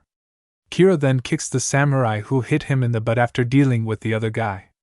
Sakuya managed to throw one samurai of her but gets rammed by another samurai who eventually pins on the snow. The brawl continues until some random woman appears out of nowhere armed with bow and arrow. What? Kira spots the woman and notice where she is aiming is actually at Sakuya. Oh no! Kira pulls out his E11 blaster rifle and shoots, destroying the bow and arrow. The woman then looks to her right to check who did that. No lady, that ain't nice. Kira then batters two more samurais that attacks him. Everyone stand down. The woman ordered her samurais who are still standing to stand down, and they did so, although they do not know why. Alright, lay down your weapons, the woman ordered, and all of her samurais did. What happened next is the Sentinel-class shuttle returns, and it's got the Raider-class Corvette 2 Corvus with it because sometime during the brawl, Kira was able to send a distress signal to alert the pilots. Okay lady, now that you have surrendered along with you fellow samurai, care to introduce yourself? Xander demanded that the woman introduce herself. My name is Shizen, I was a resident in Konoha. Shizen introduced herself and reveals that she was once a resident of Konoha before it was destroyed by the Sith Empire. Another Konoha resident? Then there should more survivors of Konoha, Sakuya said, believing there must more Konoha survivors for sure. Venator-class Star Destroyer. Lord Nihilus, it's from Seoka. It appears they ran into some samurais led by Shizen, who says she was a resident of Konoha. Kosode told Lord Nihilus what Sakuya reported back to them. Interesting. Well, Shizen and her samurais are in the brig being interrogated by TIE pilot Commander Iden Versio, while Kira, Blackburn, Xander and Sakuya wait until Inferno Squad is finished as they stay on course to Shizen's village somewhere in the snow country. The only one they have as company is that Sentinel-class shuttle that originally dropped them off before the brawl began. Okay, Shizen, you said that you're originally a resident in Konoha before the Sith Empire destroyed it. Shizen nodded her head to answer Iden Versio. So how are you in the snow country? After Konoha was destroyed, I sought refuge in the snow country, but the Sith Empire came. I've convinced many of the samurais here to form a rebellion against them. So far many our raids against the Sith Empire suffered many casualties in our ranks, them just a little. Shizen tells Idea Versio everything she knows and what she has been doing. Okay, do you mind telling us why did you and your samurais attack our own? Iden Versio demanded to know why did they attack Kira, Blackburn, Xander and Sakuya in the first place. Just mistook them for Sith Imperial troopers. Well, that explained the reason why they attacked them in the first place. Well, that clears it up then. Iden then lets them out of the brig. Commander, you really need see this. It's the village, Del Miko told them as they look on the monitor what's going on down on the village they are approaching. My village! Shizen said as they watched the village covered in smoke, meaning it's under attack. The Sith Empire is attacking, Xander concluded. Inferno Squad, get to your TIE fighters but do not engage. You might cause some collateral damage to the village. Just try to scare them off until they clear out from the village, then you're clear to engage. Kira tells Inferno Squad what to do, and they are only clear to engage once the Sith troopers and Sith war droids 1 Malawi and Quacha clear themselves out and away from the village. Yes, sir. Village. Sith troopers with Sith war droids MKI raided the village, engulfing the entire place in flames thanks to their A-15 searing blaster rifles and rockets. Villager who unarmed are resulted on getting blasted and shot dead by Sith troopers and Sith war droids MKI without any mercy. During the raids caused by Shizen and her samurais, the Sith Empire at first did not know about where they came from or where their village is located. Well, it would seem they finally found out where their village is located and begins to burn it down. Many of the villagers are doing their best to hide from Sith troopers and Sith war droids MKI, but isn't going so well for them because there is nowhere to run or hide from them anyway. Burn this village to the ground, Sith troopers said to the others before a shadow covers them, and when they look up in the sky it turns out to be the Corvus. 3 TIE fighters launch from Corvus and flies around above the village, giving the Sith troopers and Sith war droids MKI a scare.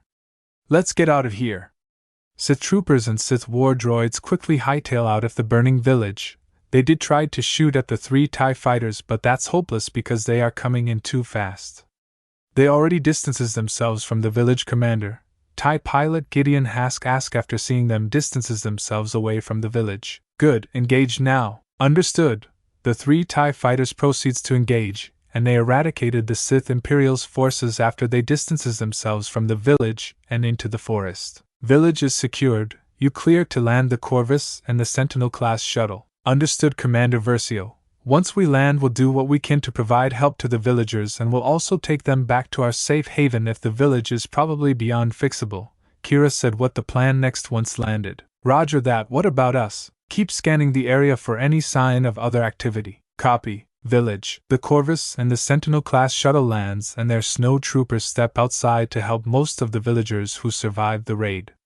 Well, those who survive only suffered some injuries, that's for sure. Lady Sakuya, what about the dead bodies? A random snow trooper asks Sakuya what they should do with the dead bodies, since the plan is to take the survivors back to their safe haven. Sakuya looked at the families of the victims who were killed by the Sith troopers and Sith war droids MKI. The families are mourning the loss of their loved ones, while Shizen, her samurais, even other snow troopers give them some comfort. We take the dead bodies with us and will bury them in our safe haven. Sakuya says that they will take the dead bodies and bury them when they return. Yes, ma'am. Snow troopers begins bringing out dozens of body bags that they will carry back to the Corvus and the Sentinel-class shuttle to bring back home. While we do that, we need to fight the Sith Empire here, the snow country. But I will return with these villagers and the victims. Sakuya said she will return home, while everybody else will battle the Sith Empire here in the snow country. I can help. Shizen says that she wants to help the Galactic Empire against the Sith Empire. That's fine with us, Shizen. Sakuya says that's okay with them. What else is we'll be using the AT-AT walkers against the Sith Imperial ground forces, Kira said after seeing the AT-AT walkers being loaded into the Theta-class AT-AT barge from inside each Star Destroyer. A distances away from the sky, the fleet of Imperial-class Star Destroyers, Venator-class Star Destroyer, Raider 2-class corvette, and the Executor-class Super Star Destroyer arrives. Now they found the Sith Empire hiding there. The Sith Empire sees them and have their fleet ready for battle, but they have no idea what the Galactic Empire is planning when they attack them. So they will only use their ground forces. On board the Venator-class Star Destroyers, General Veers, prepare your men for ground assault. Lord Nihilus ordered General Veers to prep his men for ground assault, and that means using the AT-AT walkers against their enemy. Yes, my liege. Next, 4 Theta-class AT-AT barges deploy from the Executor-class Super Star Destroyer, and the Imperial-class Star Destroyers, which are the only starships big enough to carry them. On the ground, Sith Imperial ground forces ready themselves for battle, not knowing what the Galactic Empire is going to throw at them. If they can't fend the Galactic Empire off, they will have to retreat and leave the snow country for good. Kazahana Fortress. Well, Doto. Kotori asked a now battered and beaten Doto Kazahana if he will work for her now. In the start, Doto and his mercs attacked her, but she easily overpowers all of them with the Force and her Force lighting until they can be subdued. Okay, Lady Kotori. Doto finally submits into serving Kotori.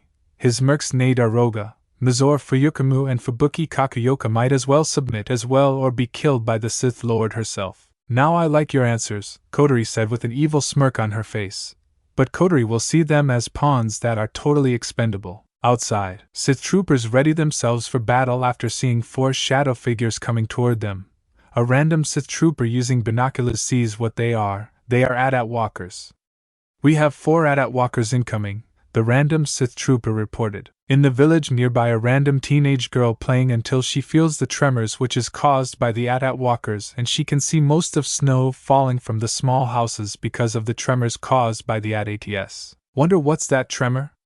The teenage girl wonders before goes back on what she was doing. ISF interceptors deploy into battle as the approaching AT-AT walkers open fire at Sith Imperial forces, and Sith troopers fire their A-15 Searing and CD-36 blaster rifles and turrets at the AT-AT walkers. ISF interceptors provide the Sith troopers some air support. ISF interceptors shoot AT-AT walkers, but their blaster fire has no effect due to the AT-AT walkers having a strong armor. Inside, the lead AT-AT walker General Veers and his AT-AT pilots continue their forward approach while another ISF interceptor shoots at the cockpit, doing no damage. All 4 AT-AT walkers keep shooting as one ISF interceptor is shot down after getting the wings blown off. The next one gets shot down after taking direct hit to the face of the cockpit. On the ground, the turret shoots but does no damage to the AT-AT walkers. Then that turret is blown, killing the Sith trooper operating it. Next, the crawler tank that joins the battle is destroyed after a single shot to the cockpit. Yes, Lord Nihilus, my ground forces have not been halted by Sith Imperial forces. They will be forced to retreat any moment. You may start your landing party. General Veers looks at the big targeting scope from inside the AT-AT walker. The battle continues as some Sith troopers are killed while most of them get into the trenches to take cover, although that's completely useless because the AT-AT's lasers are powerful enough to penetrate the snowy trenches. All snow troopers depart for ground assault. General Veers orders all snow troopers to deploy for ground assault. Yes, sir. Pack up, boys, we're moving out. The snow trooper squad leader told his men that's time for his men to spring into action. Outside again. Retreat. Fall back. All remaining Sith troopers fall back and retreat because the AT-AT walkers are unstoppable and most of their air support has been blown out of skies, and those air support didn't really help at all. The AT-AT walkers continue to shoot at them despite their attempt to flee. Distances to power generator 1 to 7 to actual 15. General Veers' AT-AT walker turns to the right and shoots down a VX-9 Mylock gunship that crashes into the snowy ground. Target maximum fire power. General Veers said after finding the shield generator that the Sith Empire have built while there, and the AT-AT fires several shots and destroys the shield generator completely. Kazahana Fortress. Kotori oversees her remaining Sith troopers evacuated into VX-9 Mylock gunships that flies back to the Harrower-class Dreadnought, Terminus-class destroyer and Gauge-class Dreadnought. Lady Kotori, you should head back to your ship, Kirito Kamui told Kotori from the radio, but a brief tremor interrupts, and Kirito comes back saying this to her. Imperial snow troopers have entered the fortress, Kirito said until the radio went static. Kirito, you still there? No? Okay, Kotori then knocks out Doto and Mercs using force push to slam them into a hard wall, and then she flees from the fortress and heads back to her ship. The entrance door is blown, then snow troopers armed with E-11 blaster rifles enters with Lord Nihilus, Koyuki and Naruto. "Okay uncle, it's time we finish what we started," Koyuki said, wanting to avenge her father who was murdered by her evil uncle. "We or the Galactic Empire managed to drive out the Sith Empire out of the Land of Snow. Now it's just my uncle and his mercs we have to deal with in his fortress. When we confronted him, he was pretending to be happy to see me again after all these years. I told him on how he murdered my father just to find some treasure that he doesn't even know about anyway. Even now he still doesn't know what that treasure is." A montage shows Koyuki talking to her badly scared evil uncle, while his mercs are all dead after Lord Nihilus force lighting them to death and got blasted by snow troopers and Naruto. Lord Nihilus enlightened Doto, revealing that the treasure is actually a mirror that can transform the Land of Snow into something much better. But the only way to activate it is with my crystal necklace, which he tried to take from me when I was still a child. Doto refused to believe this and recklessly attacks, but was subdued by Lord Nihilus, and he hereby judge him evil, and therefore he will die for his horrible crimes that he committed to me, my father, to others, and for collaborating with the Sith Empire. Next shows Lord Nihilus revealing what the treasure that Doto was looking is actually a mirror, and what can it do once activated by Koyuki's crystal necklace. Next, Lord Nihilus subdues him when he attacks after refusing to believe that. The last thing that was shown is Lord Nihilus judging him. Well, Naruto himself was given the pleasure on killing him by draining him dry using his vampire side to bite him in the neck. This one shows Naruto grabs Doto and bites him in the neck, draining him dry and killing him in the process. Lord Nihilus decapitates him with his Sith lightsaber to be sure he doesn't come back as a vampire if Naruto has any of his mother's pure blood powers within. After that was done, I used my crystal necklace to activate the mirror and transform the Land of Snow into a beautiful land paradise. Lastly, I take my rightful place as the princess and ruler of the former Land of Snow. Me and my people get to watch the storm troopers with AT-AT walkers and AT-ST walkers alongside ZM Saber-class repulsor tanks. This next one shows Galactic Imperial forces marching in a victory parade for helping Koyuki liberate the former Land of Snow from Doto and making it into a paradise. Storm troopers, especially the ones inside the AT-AT, AT-ST and ZM Saber-class repulsor tanks, saluted to Lord Nihilus and Koyuki. After this, the Galactic Empire returns home to their haven in the former Whirlpool country to continue their galactic civil war against the Sith Empire. Lord Nihilus informs me that if the Sith Empire ever returns, they will come back and drive them out again. This final montage shows Lord Nihilus speaking with Koyuki, promising her that they will return if the Sith Empire ever come back again. Then the Imperial fleet turns around and leave the former Land of Snow in peace. Where I'm standing right now is what was the Land of Birds.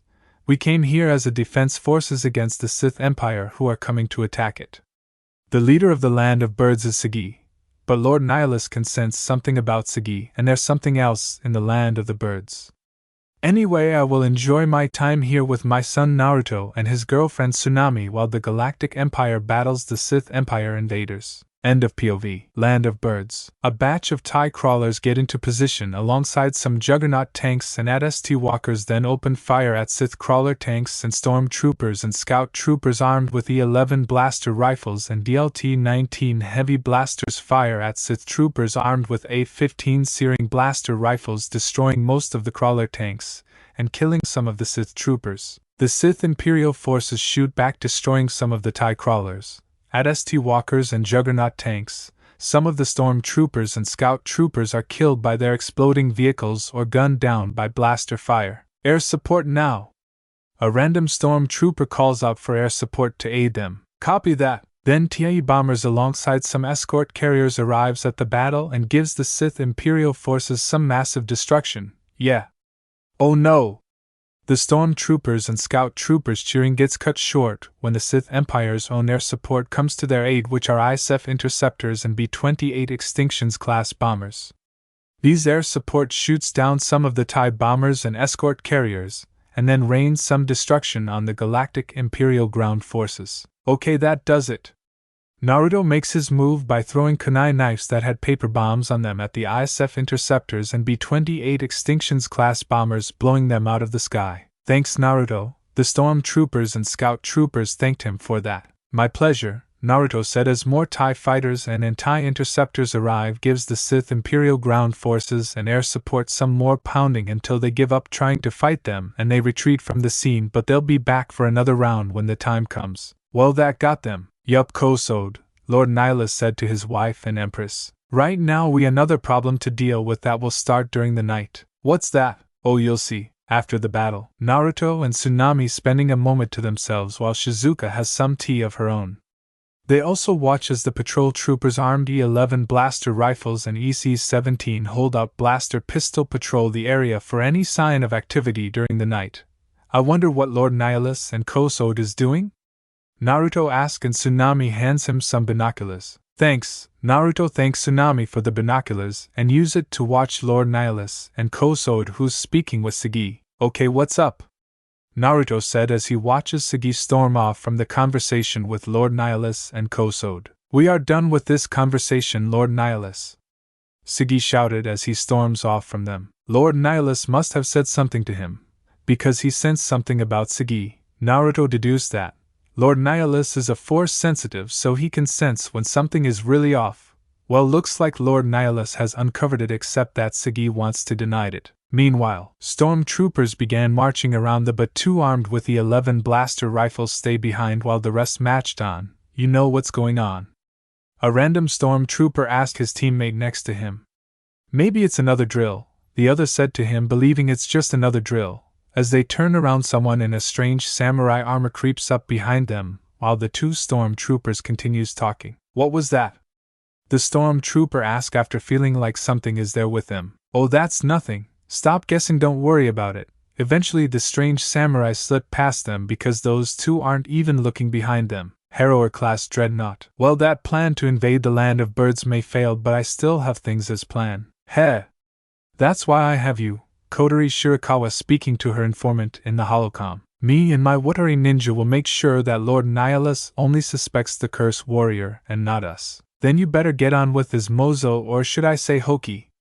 The man known as Mozo then shifts shape into his true self when Kotori reveals his real name, known as Hoki. If anyone needs to know, in various empires made by me, its leader, which is my alternate/fanfic version of Garrod Rant's daughter, will be Valencia Surehunter, Adventure Quest, who were born from Anayuki, which is an OC that resembles Ferris Eris from the Legend of the Legendary Heroes anime. But in the Star Wars Empire fanfic universe it's different, since this version of Garrod Ran is Darth Nihilus, all except for the Galactic Empire's second verse, where Darth Nihilus is just an unnamed human like the actual Darth Nihilus in SW Knights of the Old Republic 2, The Sith Lords. Galactic Empire mainstream universe. Valencia Surehunter, Adventure Quest, born from Dark Magician Girl, Yu-Gi-Oh! Naomi Mizora, Death Note, born from Kobayashi, Knights of Sidonia. Kiri Fuju, Karen no Kyokai, born from Ana Luis, Garo the Animation. Galactic Empire Alternate Universe 1. Valencia Surehunter, Adventure Quest,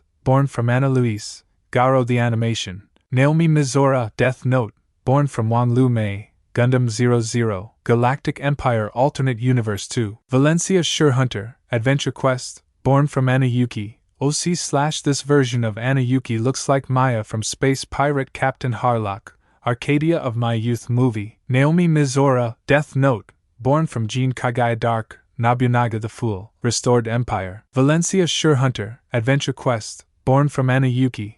This version of Anayuki looks like Maya from Space Pirate Captain Harlock, Arcadia of My Youth movie. Naomi Mizora, Death Note, born from Kobayashi, Knights of Sidonia, First Order. Valencia Surehunter, Adventure Quest, born from Anayuki.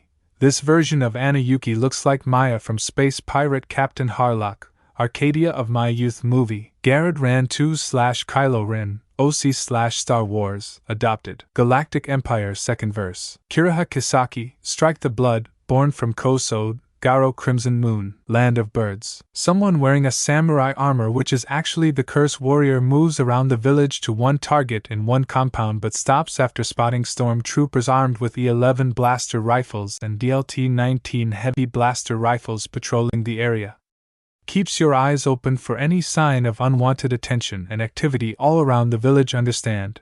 The stormtrooper squad leader with the orange shoulder plate told his fellow stormtroopers. Right, the rest of the stormtroopers walked on while the other two just stay behind to chat. You believe the Sith Empire will come back and attack the village again? Probably. But has it ever crossed your mind that they have help from some random ninjas to help them seize control of the land of birds? Most likely, but you know as well as I do that anyone that sides with the Sith Empire are just pawns to them. True that anyone who allied themselves with the Sith Empire are just expendable pawns. Plus, whenever the Sith Empire is done using them, they will kill them in the end. The Curse Warrior evades spotlights coming from a passing Imperial-class Star Destroyer alongside 4 Interdictor-class Star Destroyers and some TIE Fighters and TIE Interceptors. I've got to evade all those Imperials, the Curse Warrior who had a female voice said to herself as she sneaks away to evade all Imperial patrols, especially the ones in the skies. Even Lord Nihilus's Venator-class Star Destroyers that's passing by next alongside some TIE Bombers and TIE Strikers. The Curse Warrior continues to make her way toward target, which is actually the Watari ninja Hoki posing as Mosu, but she doesn't know that yet. Quickly she hid herself again just to evade Lord Nihilus and his red guards passing by. Wait here, Lord Nihilus tells his red guards and went to that hidden spot because he senses someone is there, but no one was there when he took a peek. I know someone is here in this village, but at the same time I sense something strange about Mosu. Lord Nihilus hinted that he might be aware of the Watari ninjas who are sided with the Sith Empire, but he still doesn't know where they are yet. Are you sure about my lord?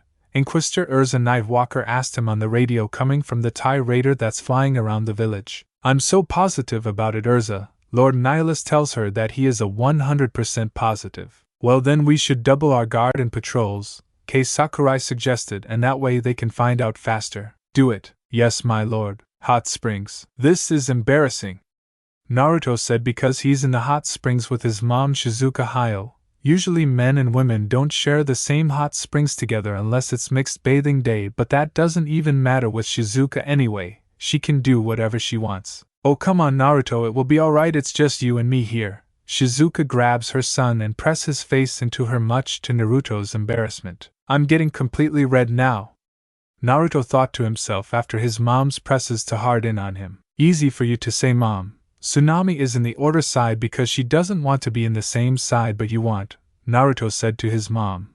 While Tsunami is in an Order side, blushes red due to hearing what Shizuka is doing to him. Oh sure, Tsunami would have wanted to do the same thing to him if she wanted to get a little, or very, or extra frisky with him if she ever wanted. The Curse Warrior managed to slip past them without them noticing, and since the Curse Warrior is really a girl, she becomes very embarrassed due to what she just witnessed between Naruto and his mom. Even she becomes a little jealous over Shizuka Hayo's beauty.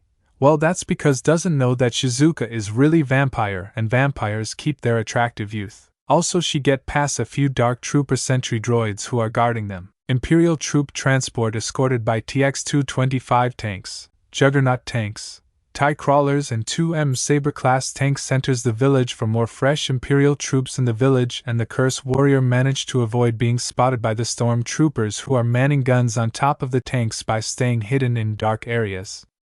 Next, the Curse Warrior managed to avoid more spotlights coming from patrolling LAT/LE gunships and Sentinel-class shuttles before proceeding to the compound where Mosu is staying. Finally, the Curse Warrior finally reached Mosu's quarters and pulls out her katana sword preparing to kill him. I will avenge Sagi. Well, it's most likely that Mosu killed the real Sagi long before the Galactic Empire and Sith Empire found their way here. VZZZZZZMMM. But the Curse Warrior gets interrupted by Lord Nihilus's Sith lightsaber that's near her head on the left. Don't say you wouldn't slip past me, Curse Warrior. Maybe Lord Nihilus pretended that he didn't notice she was there when she was hiding from him and his red guards. Or should I say Toki, now that Lord Nihilus just blurted that out who she was behind that samurai mask. Toki removes that mask, revealing herself to Lord Nihilus. Sagi was my brother, and he is dead, and it was caused by Mosu. Toki revealed what happened to the real Sagi, who was his killer to begin with. Well, that sounds it up that all this time Toki was posing as Sagi. And my name is Toki. She reveals her real name to Lord Nihilus. Okay, Toki. But Mosu is actually a Watari ninja named Hoki. He and his boys are working with Kotori Shirakawa and her Sith Empire. Lord Nihilus reveals the true identity of Hoki to let her know that Mosu was only a disguise to begin with. They want the land of birds for their own since the watery ninjas don't have a village for their own. They allied themselves with the Sith Empire just to achieve that goal. Lord Nihilus tells Toki what's Hoki's and his watery ninjas' plans with the help of the Sith Empire. Lord Nihilus already exposed who the Curse Warrior is and was actually Toki, and she revealed that the real Sagi died after being killed by the Watari ninja Hoki disguised as Mosu. Lord Nihilus told Toki that the Watari ninja plans to seize the land of birds as their own village because they don't have one, and they are doing this by allying themselves with the Sith Empire. What else is the Sith Empire are also planning to also seize control of the land of birds too, but only if Hoki and his Watari ninjas succeeds on their plans. If not, then the mission is over and they failed. Present time. Mosu, come on out now, or should we call you Hoki of the Watari ninjas? Lord Nihilus dared him to come out, even blurt out his true identity. So you finally figured it, Lord Nihilus?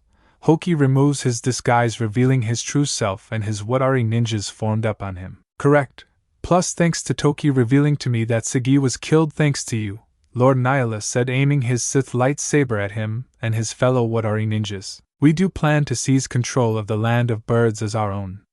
All we did is allied ourselves with the Sith Empire. But the Sith Empire wants to put the village under military occupation after they take control of the entire land of birds. But only if you and your Watari ninjas succeed on seizing the village. Lord Nihilus warns the Watari ninjas of the Sith Empire's plans of what comes next after seizing the village is done. So what? We are their loyal allies, Hoki said, believing the Sith Empire can accept them as their allies. Wrong answer, Hoki. To them you and your Watari ninjas are just expendable pawns. Lord Nihilus corrects them because that's how the Sith Empire will only view those who ally themselves with the Sith Empire. Then fight us! Hoki and his Watari ninjas charge at Lord Nihilus and Toki. Sith Imperial Fleet Harrower Class Dreadnought. Lady Kotori, our entire Sith Imperial Amanda is ready for the attack on the land of birds. Shogo Makishima informs her that they are ready to attack. Good. Let's stand by and wait until Hoki and his Watari ninjas are finished with their job. Then we attack. Kotori tells him they will stand by and wait until Hoki and his Watari ninjas are finished with their job on seizing the village, which most likely will fail anyway. My lady, what if this plan of the Watari ninjas fails? Kirito Kamui asks what happens next if the Watari ninjas fails. Then we already lost and we need to retreat. Well, that's the answer Kotori gives to Kirito, because if the Watari ninjas are defeated, which most likely will happen, then they are defeated too and they will retreat from the land of birds. If you say so, my lady. Back here, Lord Nihilus battles Hoki and his Watari ninjas, but he has the upper hand thanks to his power of the Force. Each time Hoki and his fellow Watari ninjas tries to attack him head-on or throw kunai knives or shurikens, Lord Nihilus uses the Force to throw them off course. But sometimes Lord Nihilus catches the shurikens and throws them back at them. Hoki and his Watari ninjas have done a lot of aiding of being sliced by Lord Nihilus's Sith lightsaber. Lord Nihilus also protects Toki at the same time, knowing she has no ninja experiences to defend herself from enemy ninjas. Hoki and his Watari ninja tried to repeatedly kill her, but Lord Nihilus keeps on defending her from them. Is that all you got? Lord Nihilus taunts them because none of them are landing any hits on him. Yaewa! One of the Watari ninjas, Hokushin, recklessly charges at Lord Nihilus but gets Force Lightning and sent flying into tree, where he is killed after getting impaled by a spike branch. No, Hokushin, Hoki said after seeing what has happened to his teammate. I'll kill you! Nagar recklessly charged next but missed when attempts to slash his kunai knife at Lord Nihilus. But this gave Lord Nihilus an opening to stab Nagar in the back, killing him for good. Now it's just you and me now, Hoki, Lord Nihilus said, pointing his Sith lightsaber at him. Let's finish this. But unexpectedly Hoki is killed after being blasted in the gut by Naruto in his stormtrooper armor armed with the 11 blaster rifle. That was so unnecessary, Naruto, Lord Nihilus told Naruto, who raised both his arms as a whatever. Harrower Class Dreadnought. Looks like Hoki and his Watari ninjas failed and are all killed by Lord Nihilus. But Naruto killed Hoki with a single shot from his blaster, Kotori Shirakawa said after sensing what happened to them inside the village. So I take it we retreat now? Yes, get us all out of here, Kotori said, and all of their fleet of Harrower-class dreadnoughts, Terminus-class destroyers and Cage-class transports turns around and departs from Land of Birds. Aftermath. Toki told everyone what happened to her brother, and what she's been doing while posing as Sagi and the Curse Warrior. Good news is no one blamed her of what she had to do because their village is now freed from the Watari ninjas and the invasion of the Sith Empire, all thanks to the Galactic Empire, and Naruto was given some credit for killing Hoki. Either way, Toki takes her right place as the leader of the Land of Birds just like her brother. As for the Galactic Empire, they will continue their galactic civil war against the Sith Empire and the planet of ninjas. Before leaving, they just made a final farewell for now to Toki and the rest of villagers of the Land of Birds. Hey, I just hope we never see another girl posing as guy again. Naruto commented about not wanting to see another female posing as male because that can really freak him out. Don't joke, Naruto. Stormtrooper Kira Yamato tells him not to joke. I'm not joking, Kira. Our next mission takes us to the Land of the Sea, an area that's next to the ocean, but there really is a village there, but it's on shore, not the sea. This battle will take us underwater because a batch of Sith Imperial troopers have stationed themselves underwater rather than on land. Then that means it's time for us to do some aquatic battles with the sea troopers for the job. We won't get any vehicle support from land or air for this one because this is an underwater battle. Well, we have submarines and some water vehicles that we'll be using, but the Sith Empire don't have any at all. End of log. Present time. Lord Nihilus's Venator-class Star Destroyers lands in the sea while the rest of the Imperial fleet stay hovering above the ocean. Naruto wears Sea Trooper because he wants to participate in this battle for the Land of the Sea too. Ocean battle? Do you all get these a lot at all? Naruto asked fellow Sea Troopers about this. Rarely we get any ocean battles, Naruto, because usually all the battles takes place on land or in space. A random Sea Trooper answered Naruto's question. Plus, we are using these old DC-12 U-beam blaster rifles that were originally used by the clone scuba troopers during the Clone Wars, as well as these OMS Devilfish submarines. Another Sea Trooper said, showing old Clone Wars stuff that they are still using in the new Galactic Empire. Listen up, get your weapons ready, we are moving out, and Sea Trooper officer on a speakerphone told them to be ready for deployment. Time for action, Naruto said, holding him his DC-12 U-beam blaster rifle and hanging on to his OMS Devilfish submarine. All Sea Troopers moves forward and jumps out of the hangar of the Venator-class Star Destroyer into the ocean. Imperial submarines and AQ-5 wave skimmers also deploy from the Venator-class Star Destroyer. Venator-class Star Destroyer bridge. Lord Nihilus. All Sea Troopers have been deployed, a random Imperial officer confirms to him, and Kosode. Very good. Proceed with the mission, Lord Nihilus said. To proceed with the mission. Yes, my lord. Underwater. Great. Bad time for us to get shot at, Naruto said, because just after entering underwater with their OMS Devilfish subs they are all suddenly shot at by Sith troopers.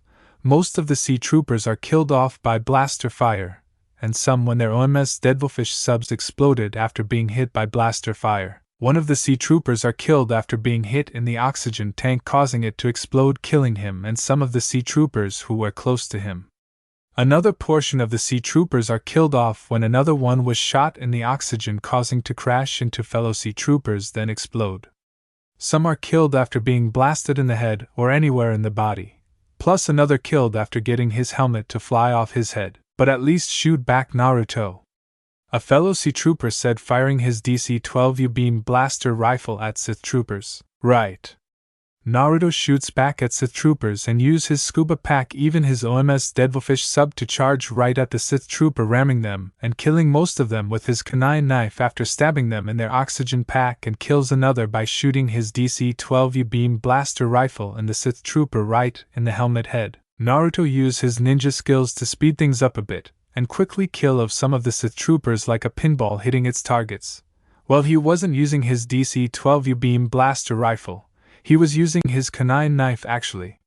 Hit this! Naruto throws some shurikens that hits the Sith Troopers in their eyes after breaking through their helmets, but some hits the oxygen tanks of the Sith Troopers, causing them die of lack of oxygen or explode. Shoot this now! Naruto moves around blasting his DC-12 U blaster rifle, killing another batch of Sith Troopers in the process. Even some of their oxygen tanks explodes when Naruto shoots that. Wow! He's really good at this, a random Sea Trooper commented about Naruto's actions. Well, at least he gave us an opening for us to press forward.